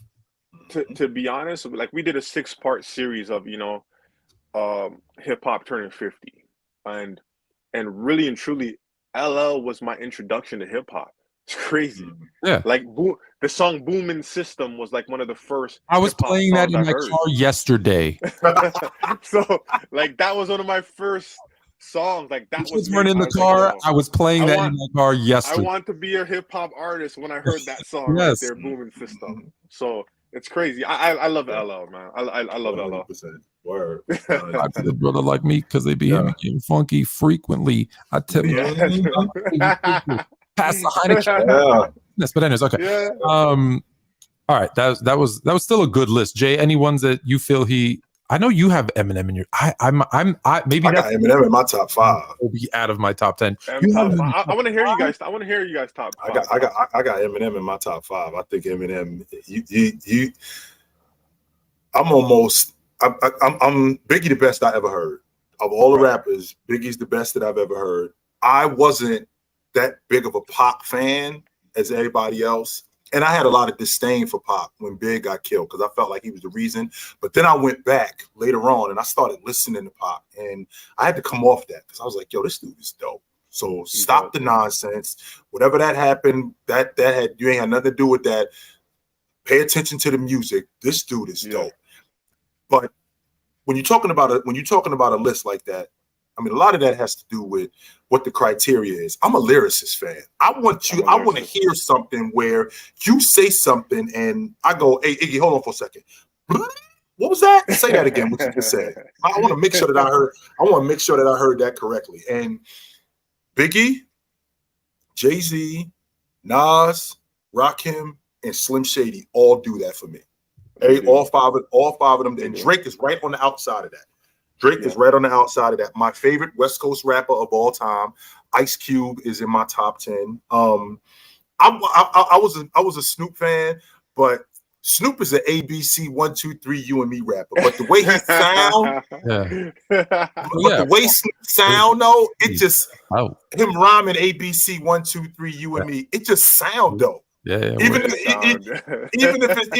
it is, you know, like that, it just sound dope. KRS-One, I'm a big KRS-One fan. I think Redman is a top 10 lyricist all time. And I catch some heat for that. Is one of my favorite songs from Redman. Yeah, I think crazy. I think Redman is a top 10 lyricist all time. You're from Jersey. I'm from Jersey. Yeah, I'm from Jersey originally. So yeah, I think Redman is a top 10 lyricist all time. So I mean, when you're talking about dudes who rhyme and they say stuff where you like, damn, he really did say that. Yeah. So I mean, those are the dudes that I'm thinking about. Lil Wayne. Lil Wayne had a stretch, like you just said, Iggy. Lil Wayne had that stretch. I think it was like 05 or like 07 where you couldn't go nowhere and not hear Lil Wayne. No. He was everywhere. You couldn't go nowhere for like 2 or 3 years where no matter what was on the radio, Lil Wayne was next. Yeah, he just got off. Yeah. Yeah. So I don't have the 10. I don't have them ready, but I remember some of them. So I know because I know I got Rakim 1. I got Biggie, Pac, KRS-One, LL. And then some of the names you guys didn't mention, but I'll tell you the ones that are in my top 10 that you didn't mention yet. Andre 3000 is in my top 10. I don't know exactly where he's in, but he's in. I like Dre, but it's like I just need more from Dre. I need more. That's mine, right? I'm with Iggy on that. Dre like the Lamar Odom of rap, where he always left me wanting more. Well, he was dope though, right? He was so dope, but he always left me wanting more. He doesn't have a solo album though, right? He doesn't have a solo album. Technically, no. Although the Love Box and they did. I don't consider that a solo album. Yeah, I need a solo. Fair enough. Andre 3000 album. Give me one. And I will say this: I want to keep separate. Like groups, like I want to keep, you know, NWA. I want to keep Tribe is my favorite hip hop group ever. Like I want to keep all of those because I see some people in the, you know, showing stuff. EPMD, yes, those are. I would separate them. Wu-Tang separate. Wu-Tang's my favorite. Even though there's a bunch of individuals, Wu-Tang together, I think as a collective. So some other ones. Just get your thoughts on that you guys. No one mentioned Kendrick Lamar. No one mentioned, you mentioned Ice Cube, so you got Ice Cube. No one mentioned 50 Cent. No one mentioned J. Cole. No one mentioned, I know who else in my 10 that I forgot. Big Daddy Kane. Big Daddy Kane. I was just gonna say Big Daddy Kane. Scarface. Oh yeah, Scarface too. That's another good one. There's so many. I don't know how we do 10. 10 is difficult. What's even harder is the top 10 albums of all time. That's hard. I won't even do it. If you do top 10 albums, you have to be prepared to fight. You gotta be. If you saying, yo, I need your top 10 albums, you better go put the boxing gloves on, because when you leave this out, you leave out the low end theory, right? You leave out Death Certificate, you're gonna be like, it's tough. Yo, we gonna have to fight if you leave this one out. Chronic. I might just have to start a show on PC that just does top 10 lists. And we'll do everything. Top 10s on everything. For real? I'm gonna do a top 10 album. I'm gonna do that. You have it? I'm gonna do one. I don't have it. I don't have one yet. Then do me a favor. I'm gonna do it. Do me a favor. You pick out your top 10 albums of all time. Right. I'm gonna pick out my top 10 albums of all time. I'm not kidding. I'm going to have a show. I'm going to do just top 10 lists, and you come on and we do them together. We can do it like a collab episode where it goes live on both platforms. Yeah. Okay, we'll do that. You want to do a top 10 too, albums, Jay? You want in on this? I'm ready to fight. Of course. But I know what's going to be, Iggy. I know what it's going to be. You're going to be like, it's so what? Hard. What? It's okay, so I can difficult. get with that. Wait a minute. What? Yeah. You took that? Nah, yo. It's easy. Just even low in theory. The top 10 groups. even just doing top 5 groups, it was hard. It was hard for us. Everybody threw in everything. Like they were going to Mobb Deep, Tribe Called Quest, like Fooch. I heard Foochnikins, like Soulja Mischief. Like they were going back. So it's tough, man. There's it's really so hard. many. Like it's it is a tough one too. Like I always say, like Tribe is my favorite. You can't give me trouble because they're my favorite. Whether you think they're the best or not, they're my favorite. Dominique Wilkins is my favorite player. Wilkins is your favorite player. My favorite player. Is he the best? No, he's my favorite though. I got James Worthy's in my top 5 favorites all time, but he ain't top 5 player all time. There's a difference. Rasheed Wallace is one of my favorite players, but he's not. I don't put when I make lists, he's not on the top 10 list. Right. I love Sheed, especially when he's at North Carolina coming into the league. So do you want to do the next 15, or do you want to hear his top 10 NBA players of all time? I want to hear his top 10 players. That's what I want to hear. Then we're stopping. Okay. Then let's go. We just did hip hop. Now we're about to do some hoops. Yes. I got MJ1. Yes, sir. Undisputed. I don't think we should argue about that one. But I know I'm gonna hear it.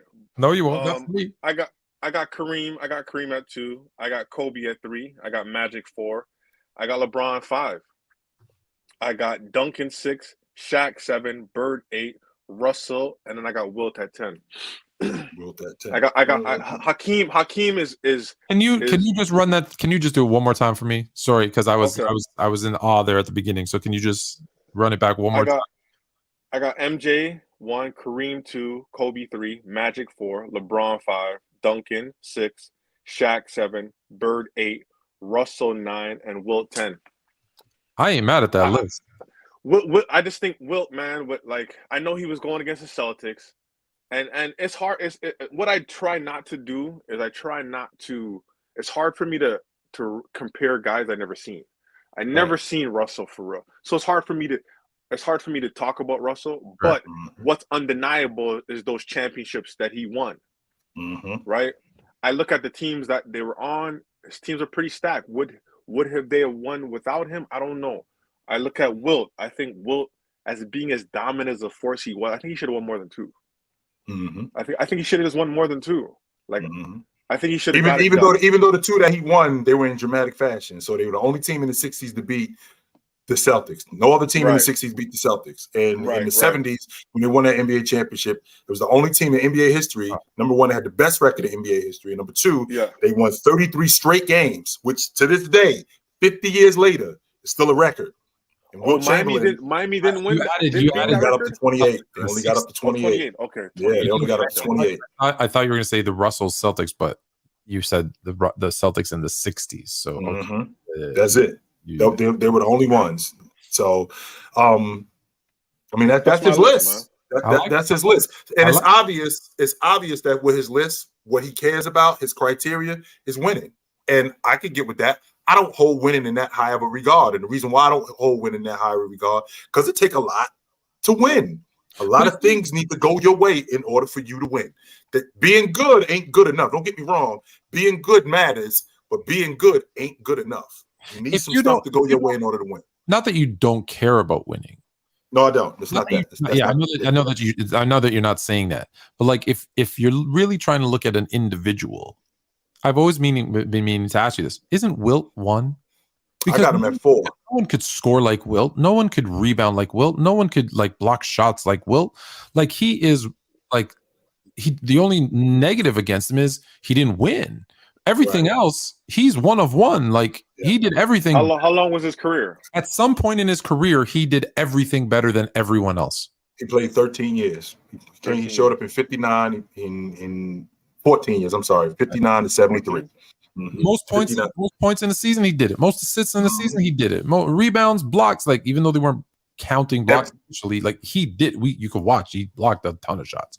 That's the stuff that I think about. Can we say the same thing for Kareem though? If we talk about Kareem, like we're talking about high school, like one of the best high school players ever, coming into college, winning 3 championships in college, not even like changing the rule where they wouldn't even let this dude dunk. Coming into the NBA. I have said, if you're talking about basketball life, not NBA, basketball life, it's Kareem and it's actually not a debate. Tone don't think it's close. He doesn't think it's close. Kareem played 3 years of high school varsity in New York, the mecca of basketball, won 3 championships. He then goes to UCLA, plays 3 seasons for UCLA, goes had to sit out freshman year. Yeah. Goes 30-0, 29-1, 29-1, wins 3 national championships, is the most outstanding player each 3 of those years. They banned dunking because of him, and it's not like he was he led that team. He was like 26-16. Like, no one had a better college career. No one had a better high school career. Even LeBron, who dominated high school in Ohio, never won 3 in a row. Right? He lost that 1 year. He won 3, but it was 3 out of 4. He's the only comparable one, I think, in high school. So he'd be number 2. And then in the NBA, well, he went to 10 NBA finals. He won 6 NBA finals. He was a league MVP 6 times. He was a finals MVP 2 times. Up until 15 minutes ago, he was the all-time leading scorer ever. He is top 3 in rebounding. He's top, I think, 5 or 10 in blocks, and they didn't even. I don't even think. I think he's higher than that in block. I want to say he's like 3rd. I want to say. Like, if you make the case for totality, I don't think it's close. I don't think 6 MVP. What is he at? He's at 6 regular MVPs. 6 regular season, 2 finals MVPs. That's the part that should he have gotten more finals MVPs? He should. Well, he should have won the one. He should have won the one in 80 when the one that Magic won. He should have won that one. But he probably shouldn't have won the one in 87. So I think it was a trade. The one in 86, he absolutely should have won the one in 85. 100%. The one in 85, yeah, he should have won that one. Averaged 23 and 12. Not only did he average 23 and 12, dominated that series, because without Jabbar dominating that series, Bird actually outplayed Magic in that series. Yeah, well, that was what's bad Magic. Bird actually outplayed Magic. I feel like Jabbar started the series. Jabbar started the series terribly. I mean, they got smoked in game 1. I mean, it was to this day, the Memorial Day Massacre. They lost by almost 40 in that game. He was terrible. He goes on after that to basically destroy the Celtics. The next game, he goes to almost 30 and 20. And by the way, Iggy, he's 38 years old by the time. The oldest finals MVP in NBA history doing this. So he should have won the one in 80 that they gave the Magic because he had that one game. He won the one in 80. He won the one in 85. Plus, he won the one in 71 when he was in Milwaukee. He should have 3 out of the 6. Sure. That was year 2, by the way. Oh yeah, that was year 2 in Milwaukee. Yeah, that was year 2, by the way. So, I mean, Jabbar, we talking about a dude who had an 8-year. He had an 8-year stretch where he went 30 and 15. Chamberlain, the only other dude who could say he did that. Nobody else could say that. That's what. So, thank you to my point. Like, if you go basketball life, I don't think there's no debate. I'm sorry. Chamberlain, the only other dude who could say that. Is Chamberlain higher on you guys' list? Is Chamberlain higher? I got him at 4. I got Chamberlain at 4. What about you, Tone? Where you have him at, Tone? You said at number 1 you have him? No. Hell no. I don't believe Wilt Chamberlain even existed as a real person. Iggy, you laughing. You think that's a joke. He for real don't think Chamberlain ever existed. I'll be trying to tell him about Chamberlain. Like, who is this dude you're talking about? I'll tell you this.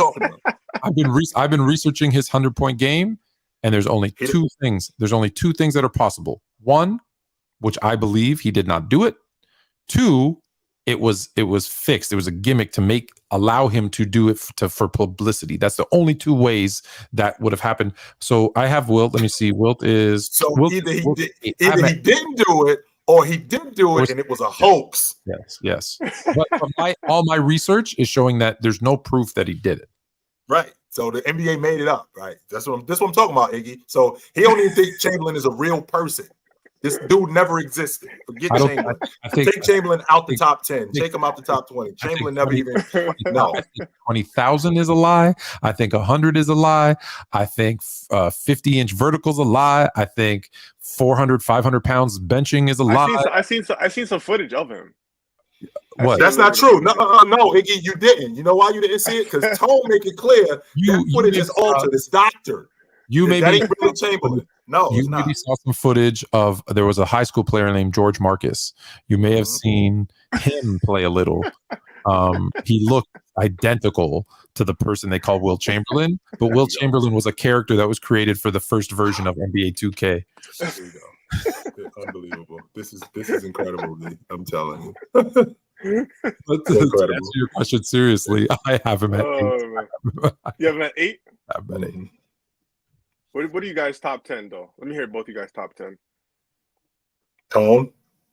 I got Mike at 1, LeBron at 2, Kareem at 3, Magic at 4, Kobe at 5, Bird at 6, Duncan at 7, Wilt at 8, Shaq at 9, Hakeem at 10. Bill Russell's at 11, in case you were wondering. Bill Russell is my Kobe Bryant for him. He's my gatekeeper. He's my defender. You have to be better than Bill to get into the top 10. Since you like, that's what he says. Well, here, give him your top 10, I guess, and then James, Jordan, I know Jabbar. You have Kobe. I know you got Kobe. He's not in your top 10. I've seen that before. James, Jordan, Jabbar, Chamberlain, Russell, Magic, Bird, Duncan, Olajuwon, Diesel. Diesel's pretty low on that list, huh? Who's pretty low on that list? I got him at 10. I got him at 10. These are all great lists, man. They're all great lists, man. It's such a hard thing to do. Yeah, they're all great lists. When I talk about when I talk about having Kobe Bryant outside the top 10, because I get roasted for this all the time. Let me hear this. And I think I was trying to message you on Instagram. Anybody that sorry, just he does not have an Instagram account. That is fake. That is not. I was trying to message him on TikTok about the Kobe. I was trying to ask him what anybody that has Bryant anywhere between 7 and 11. I'm not going any lower than 11, but I'm not going any higher than 7. And if you are there, I'm so cool with that. But to tell me that Kobe Bryant's the second or the third best player in NBA history, nah. That doesn't mean that Kobe Bryant isn't between 7 and 11. And it could be legit that he's between 7 and 11. I got no problem with that. But the second or the third best player in NBA history, nah. You gotta tell me some more, though. You gotta tell me more. I need more. But let me ask you a question before you tell them more. Let me ask you a question. Do you believe that Michael Jordan is top 2? You're asking me? Yeah, Jay. Yes. Okay. Do you believe that Kobe is the closest thing ever to Jordan? If you want to say that, yeah. Okay. So you're saying that the gap of the close thing to him is 8 spots? Yes. Okay. Because I don't think he was as good as, even though people say he was the closest thing to Jay, I don't think he was as good as Jay. Oh no, I agree. He wasn't as good as Jay. I don't think he was as good as Jordan. But you're saying there's an 8-person gap. Right. I definitely don't think he was good as Jordan, but I think there were some things that he can do better than Jordan. And I feel as far as a long distance shooter, and I feel creating his own shot. Like I think Kobe gets a lot of flack because he didn't shoot high percentages. And I think he gets a lot of flack of that. And I hear Stephen A. Smith of the world and other people, they'll call him like a carbon copy. And I was like, I didn't understand why you giving the guy flack because his game was like another person's game. I was like, man, we all wanted to play like Jordan. If we could play like everybody Jordan, did. I know I did. Yeah. Right? But I know I did. So he stole every one of Jordan's post moves, just so you know. All of his moves. No, I'm talking about Jay, not Kobe. I'm talking about Jay. Yeah, Jay was fade away on you. Yeah, so it's hard. I need to have a serious. I need. We're probably not gonna have enough time today, but I need to hear a serious case on. I haven't heard it. I haven't heard a case. So really quickly, the top 10. So really quickly, the best players that ever played the game are big guys, and that's been proven over the course of time. Where I believe the first 55 years since the league MVP was given out from 1955 to 1995, first 40 years, 26 of those guys were big guys. The best teams in NBA history have been powered by the big man. The big man, the offense was ran through the big man. The defense was ran through the big man. He was the guy who everything was centered around. That's why he's called the center. And when you look at history and you look at what the big man did for the game, how much the game changed because of the big man, how the big man powered the greatest teams that the NBA has ever seen. That's why I got 6 big guys in my top 10. That's why I got Chamberlain, Jabbar, Bill Russell, Chamberlain, Jabbar, Bill Russell, Shaq, and Olajuwon. in my top, and Tim Duncan in my top 10, because what all of these guys did to change the game, not just to change the game, to enhance the game. So when I think about Jabbar, when I think about a guy who, like you just mentioned, he couldn't dunk the basketball in college. So instead of that being a hindrance, what did he do? He invented the sky hook. I got one move, stop this, and you stop me. In the process of doing that, he scored over 38,000 points in his career, right? Retired as the number 3 on the all-time list in rebounding, and retired number 1 as the rim protector. And they didn't start counting blocks until year 4 with him. So you move to Chamberlain. Every major record in NBA history, Chamberlain retired 50 years ago. Every major record in NBA history to this day either got Chamberlain's name on it or he had it at one point. Every win that he's had, it's been in dramatic fashion. It's only been one guy, even though Tone doesn't believe it, it's only been one guy in the history of the NBA who scored 100 points in a game. One guy. He's got a career average. When he retired, he was numero uno on a career average list. He was numero uno on the rebound list. I averaged the most points in the history of the NBA. I averaged the most rebounds in the history of the NBA. Well, he played against plumbers. He played against these guys. He played against, the league wasn't that big. Well, when you're playing against a league where it's only 8 teams, that means I got to see the tougher competition even more. And that means that having to see the tougher competition even more, my game has to be raised every day. So now when I'm going to do that, I got to go to Bill Russell, because when I think about Bill Russell, I go to your logic. Because again, when you're talking about a criteria of being an all-time great, 1, is your game timeless? 2, did you dominate? Bill Russell dominated. We're talking about a guy who in the playoffs, because I care what you did, I care when you did it, I care how long you did it, and I care who you did it against. Bill Russell got a 4-year stretch where he averaged 20 and 20 in the playoffs. 20 and 20. Champion is the only other dude who can say he did that. Olajuwon can't say he did that. Bird can't say he did that. Shaq can't say he did that. No other dude can say that they did that. And he did that while winning. Add to the fact that he's actually coaching NBA championship teams while averaging a double-double. That's incredible. Then I move to Magic, who is the best point guard in NBA history.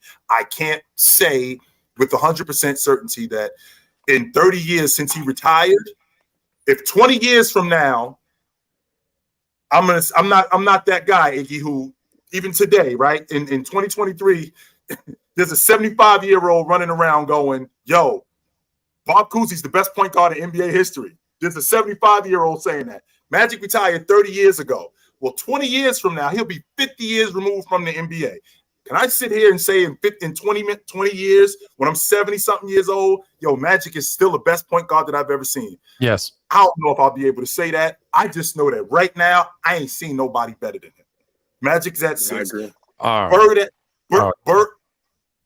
Bird's at 7, and there's no way that I can leave a guy out who David Stern looked at and said, this guy looks like everybody in the stands, and we're going to build the league around him, and I'm going to take a huge leap on this guy.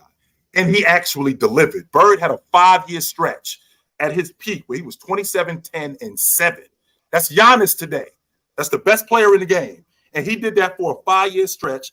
Add all of that up to the fact that Bird had a 7-time in 9-year stretch where he finished 1 or 2 in league MVP votes. That means for a decade, 3 straight, right? He's the only one who won 3 straight. Him and Wilt. That means that for a decade, yeah. Yes, Wilt won 3 straight too. That means that for a decade, I'm either the best player in the game or the second best player in the game. Then I move on to Tim Duncan. Can I just say one more thing? Because you said Bert, don't forget his career is pretty damn near close, because the kids today care about 50, 40, 90. Yes, they do care about 50, 40, 90. And the thing that I left out, which I want to make sure that I'm clear about too, Iggy, is I care about what you did when you did it, and I also care about these guys that when they showed up, I was that dude from the door. It didn't take me 2, 3, 4, 5 years to be that. I was that dude from the door, and I stayed that dude for a long time. So in my criteria, when I'm talking about being an all-time great, you have to be at least, if we're gonna have if you're gonna be in that conversation, it has to go on for at least a decade, at minimum a decade. So then when I talk about a guy like Tim Duncan was able to change his game. Not only was he able to change his game, he was the model of consistency. You're gonna get this from me, and you're gonna get this from me for a long time. One of the best defensive players that the NBA has ever seen. The big fundamental who could score on anybody, but could also change his game. Powered championship units both on offense and on the defensive end of the floor, and did that for a long, long time. So then I moved to number 9, where I go with Hakeem Olajuwon, who I can't say enough about. To be honest with you, between him and Shaq, I get googly eyed talking about both of those dudes. I could watch highlights and I could watch games of Hakeem Olajuwon and Shaquille O'Neal all day long. Hakeem Olajuwon has the most pristine footwork in NBA history, the best box player that I've ever seen. That includes Shaq, that includes Jabbar, that includes Chamberlain. The best box player. Hold up. When you say box player, just scoring on the box. On the paint? On the box, and not only on the box, he is the best defensive player that I've ever seen in NBA. He's the best defensive player that I've ever seen, and there's a lot of other guys who are awesome. Hakeem Olajuwon is the best defensive player that I've ever seen, and his footwork on offense is impeccable. Plus his ability to move and stretch the game, where he could play in the mid range, he could play in the mid post, he could play on the block, he can completely control the game both offensively and defensively, and he did that for a stretch where he had that season. In the 1993-94 season, where they won the NBA championship, where he broke the record for the most points in NBA history in the playoffs, which got surpassed the next year, where the number 6 seed Rockets, the only team in NBA history to win the NBA championship as a number 6 seed, was broken by none other than Hakeem Olajuwon. So when you're talking about being an all-time great and being that guy for a long time, Hakeem Olajuwon had a 10-year stretch where he went 25, 12, almost 13 rebounds and almost 4 blocks for a decade. This dude didn't make the all-league defensive team in the 88-89 season. He went almost 300 blocks and 200 steals at the 5, by the way. That's never happened in NBA history where a guy has done that. So now when I move to number 10, I could, like I said, I could talk about Shaq all day long. We're talking about a dude in Shaquille O'Neal who completely changed the game. We got a dude tearing down stanchions. Like they made the backboard stronger before Shaq shows up. And now we got to completely move that away because now we got a force that we've never seen in the NBA. And not only do we have a force that we've never seen in the NBA, we've got a guy who completely changed the game from not just a 5-man standpoint, but from a cultural standpoint too. So Shaq was that guy from a rebounding standpoint, from a scoring standpoint, from a defensive standpoint. Shaq didn't really play defense like that. Well, the year he won the league MVP in the 1999-2000 season, finished second that year in Defensive Player of the Year. Finished second. So he was definitely one of the best rim protectors. Not just one of the best rim protectors, one of the best. What is his career average with blocks? I think he averaged almost 3 blocks a game, like 2.5, I think, something like that. And in his prime, he's got the record to this day in 2023. He's got the record for the most blocks in a game in finals history. I think he blocked 7 shots. And a lot of people go, "What was against Todd McCullough?" It was in the NBA Finals. I don't care what you guys say. It was in the NBA Finals, and that's what matters. Yes, it was against New Jersey. So when you're talking about my top 10, that's where I have these guys, and I got Kobe Bryant right outside of that. I don't have him at 15. You like big guys. I don't have him at 13. I don't have him at 19. I got him literally at the door. Hey, yeah. Right outside. That's tough. That's tough. I like it. I like that breakdown. We gotta do this again. And I want to break down my Kobe Bryant and why I feel he's high. Excellent. I want to break it down. We not enough time today, but let me get back onto you on that one. I want to break it just like you broke it down. I love how you just broke it down because now I'm not upset with you anymore. Iggy, here's the thing, Iggy. That's why it's so funny because I'll get people who message me and they're like, "Tell your co-host he's crazy. He's this, he's that," and I'm like, "Dude, here's the thing. This is why we get along. I have my list. I can justify why my list is what it is." He has his list and he can justify his list why it is. So do I disagree? Like Shaq was on and Shaq and I disagreed with him that he had Kobe at 11, but I can't argue with the logic because that's your logic. It makes sense. He broke it down first because you said big men and you broke down just what big men are and they've been the most dominant. So from you said that I knew where you were going with. Right. So I understood where you were going. We're gonna save the next 15 for the next episode. Feel free to stay on. I'm just gonna go through some super chats and we're gonna call it a night. So Let's go through some of these super chats. Bounce, Iggy, we understand, brother. Yeah, if you got to bounce, you got to bounce. If you got to bounce, brother, we understand. I know that it's late up there in Toronto because I'm here. And do y'all think another big will win MVP or guard? Yes. Well, I mean this year.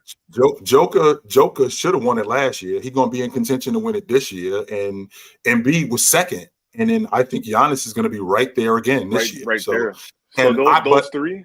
And I think the league MVP this year is going to be Jason Tatum. That's me, because I'm a big Jason Tatum guy. I think that he's I think that he's gotten better every year. Finished in the top 4 in league MVP votes.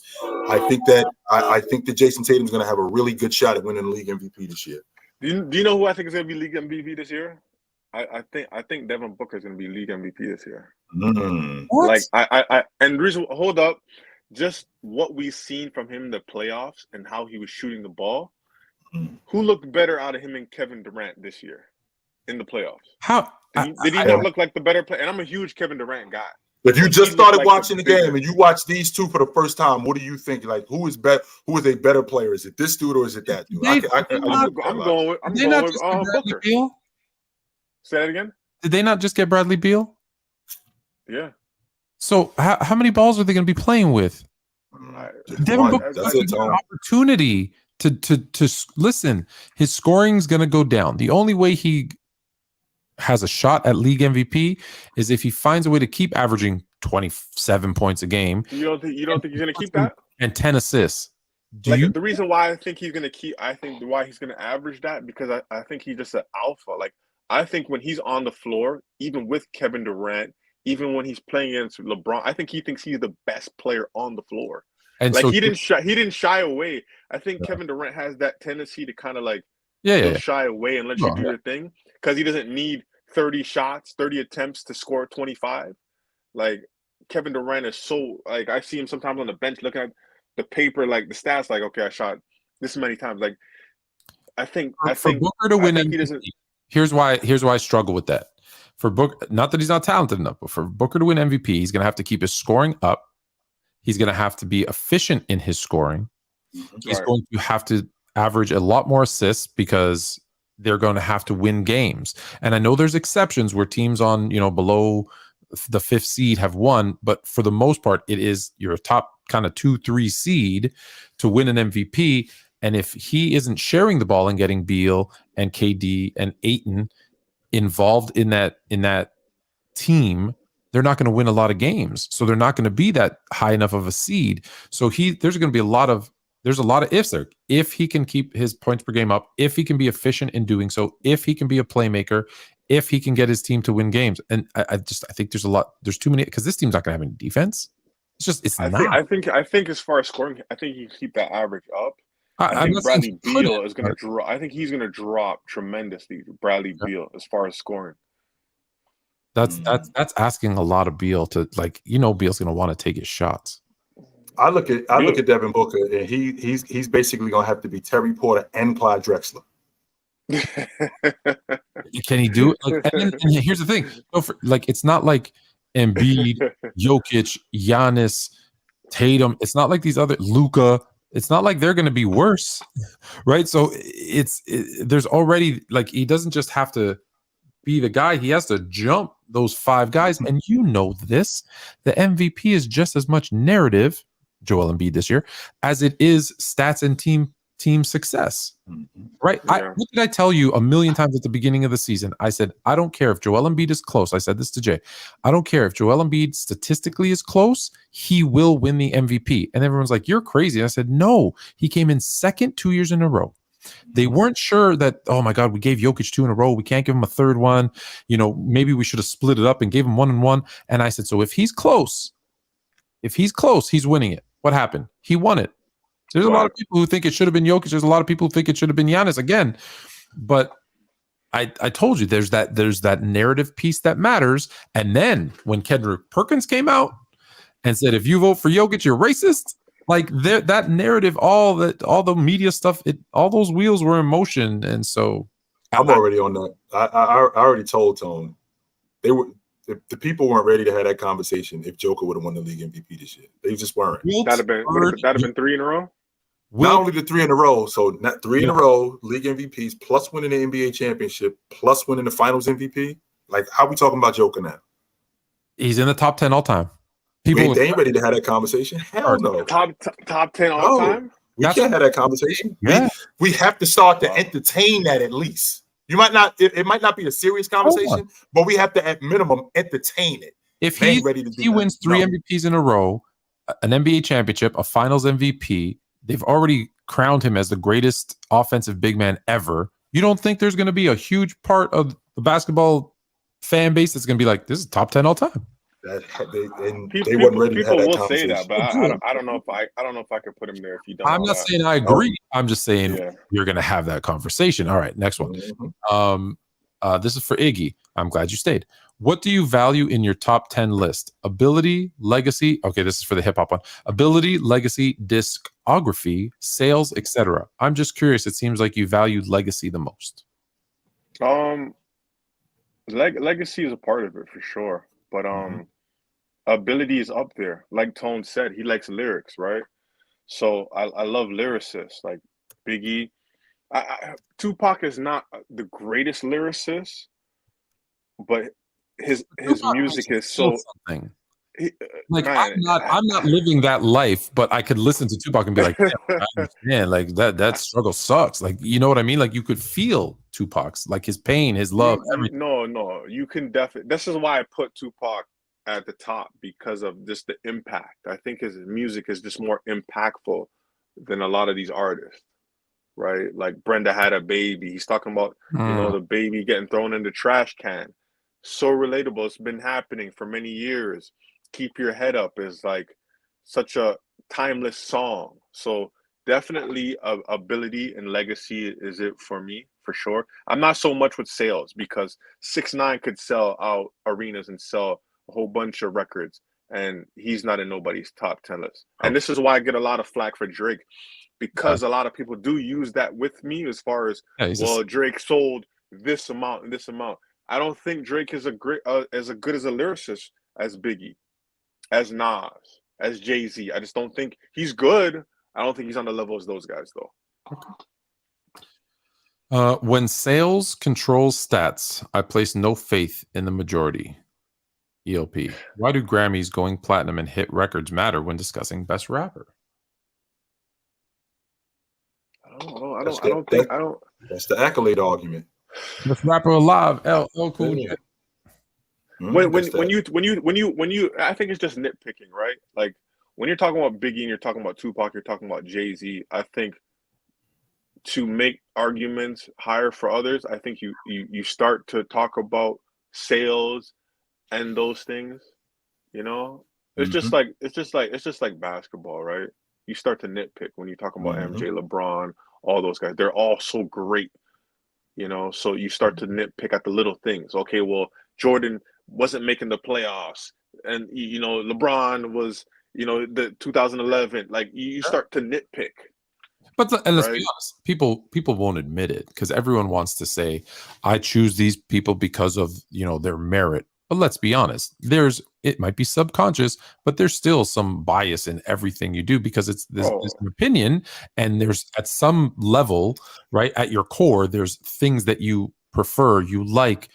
Some people, it's nostalgia, the way something made them feel, whatever. Like, there's, especially with music, I think even more so than sports. But hot take, Lil Uzi. I don't know what that is. Lil Uzi Vert. Okay, I don't know what that is definitely top 10 ever. No, he is. That's definitely a hot take. Okay, who's Lil Uzi Vert? Little Uzi Vert. Little Uzi. Yeah, like he's Uzi? from Philadelphia. Okay. Yeah, he's dope. He's dope. He's good. Is it top 10 though? Yeah, I'm good. Jay, next week you got to bring me some Lil Uzi, because I don't know who that is. Yeah, I think he's the national. I think he's the football, like, he came out to the Super Bowl. Little Uzi Vert. Yeah. and his song was playing.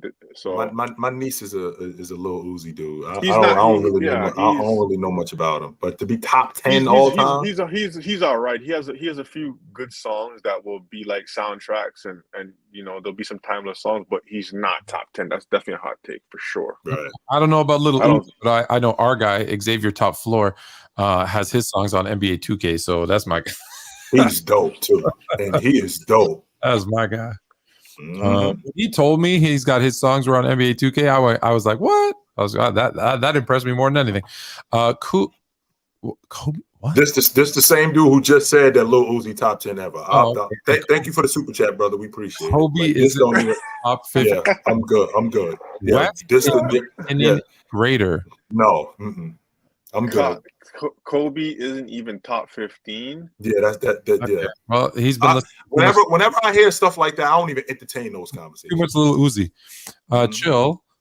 You got Braun as your GOAT, so this is a mute. A mute. I do have Braun as my GOAT, but with this. Hold on, time out. Mike Diesel, you're not going to get a reply, and here's why. It's moot. M-O-O-T. It's a moot point. M-O-O-T, not mute. So you're getting muted. All right, next. Iggy, where do you have Curry all time? Also, do you think that Curry is better than Kobe? Curry is definitely not better than Kobe. I got Curry. Maybe like I gotta really think if I'm gonna put a list. I don't really have a list outside the top like 10 for real. But I don't even I have Curry like around 15-ish. Around I would say he's definitely not the best point guard ever for sure. I know that. But he's really not. I just want to clarify. Did Curry, because I didn't hear it, I just read it. Did he actually say he's the best point guard ever? He said it's him and Magic.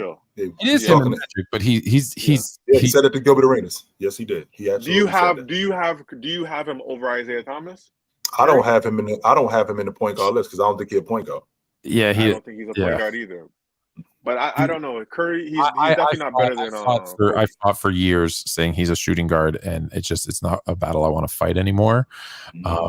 But it's funny to me how a bunch of guys who argue with me about LeBron and Jordan, the exact same points that they make why LeBron is better than Jordan, you can make those exact same points why Magic is over Curry, but they flip flop and say Curry is better. And I'm like, you just say that because Curry beat LeBron in the finals, and then they all go quiet. I'll come on. It's just tough, man. When Magic has all the point guard records. Come on your show and teach you. I go, here's the link. Notice ain't nobody here. So, anyways, when you have all the point guard records, it's hard to say that you're not the best point guard. Like, it's tough. I agree. Last one, Iggy for Iggy. Drake, Kendrick, J. Cole. Oh, start bench cut. I'm sorry, I missed that. Start bench cut. Drake. Okay, this is a good one. I'm gonna start Drake. I'm going to bench J. Cole, and I'm gonna cut Kendrick. And the reason why I'm gonna cut Kendrick because he takes too long to drop music. I gotta wait 4 years, 5 years. We can't do that, yo. Like if you're gonna be hot. You can't have an album every 3 or 4 years. No, it doesn't work, B. Because what happens is that we start to forget about you, yo. It starts to forget. It's irrelevant. Yeah, we start to forget about you. So you don't drop something every. That's why I mean when Pop passed, that's why I got back into Pop because after '96, he had like 3 more albums come out after that. He was already dead. Yeah. We only have 1 minute. We only have 1 minute left, and I got to ask you this question. You heard Suge Knight's son say that he is dropping that Pac is not dead and he is dropping a new Pac album soon. Have y'all heard this? I never heard that one. No, what he's doing is he's digging up all the material that Pac had because he was trying to get off Death Row, and he's going to put that together and have a new album. Give me a break. Oh wow. So what? He's just going to take the lyrics and then put it on a different like beat, whatever. That's all. Because again, if Pac was still around, or if he wasn't around after, I said this when this happened. He's going to do AI because you can do AI.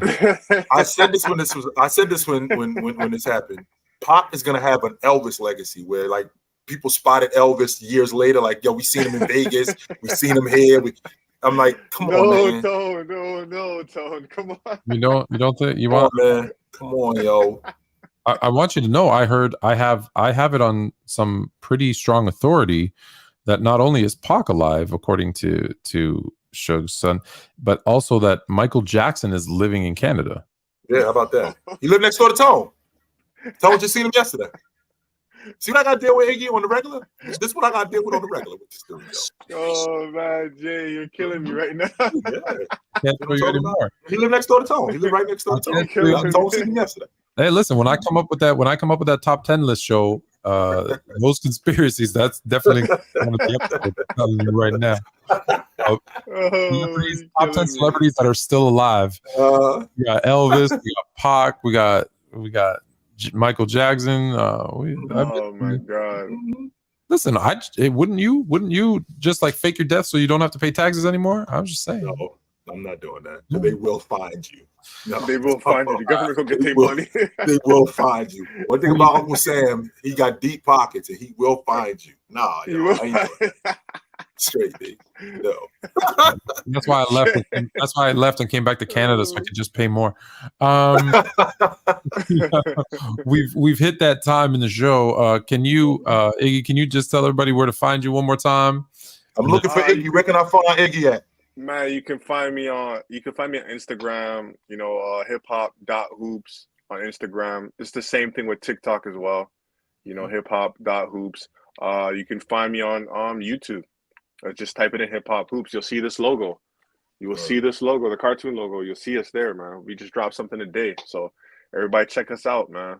Can you give us a little hint? I know you got some big interviews you said coming up. Is there a couple of names you can drop? Can you or no? Just know that there's some NBA guys. Some big time NBA guys. You were at the Pro-Am, right? Yes, I was at the Pro-Am. That's my boy. Who were some of the people that were there? Not saying that's who you interviewed, but who were some? You had Kenny Martin Jr. was there. Kenny Lofton Jr. You had Shaden Sharp was there. You had what's his name? I forget the little guard's name. He went to Michigan. He scored like 60. Damn. It was a good lineup. It was a really good lineup. LeBron wasn't there. He just came for Carabana. Oh, sorry. He was just there for the festivities. I was coaching in one of the games before. They had a kid named King. He can shoot with left and right. Damn. I don't know if you know him. He's out of Ohio. His name is King. I forget his last name. King. He's a junior. He's 15, grade 10. He's going to grade 10. Yeah. That's a sophomore for y'all in America. Yeah, he dropped 30. He dropped 35 on us. I was coaching. Oh, jeez. I had Ron Artest Jr. on my team. And you lost? Yeah, I lost. Well, you said you weren't a coach. You said you weren't a coach. He's Ron Artest without like the actual Ron Artest light. Just the extracurricular stuff? Yeah. I can deal with that. Word. All right. So check out Hip Hop Hoops. We're going to do the next 15 NBA You're Fired moments next week. But until then, chill. Take it light, but take it.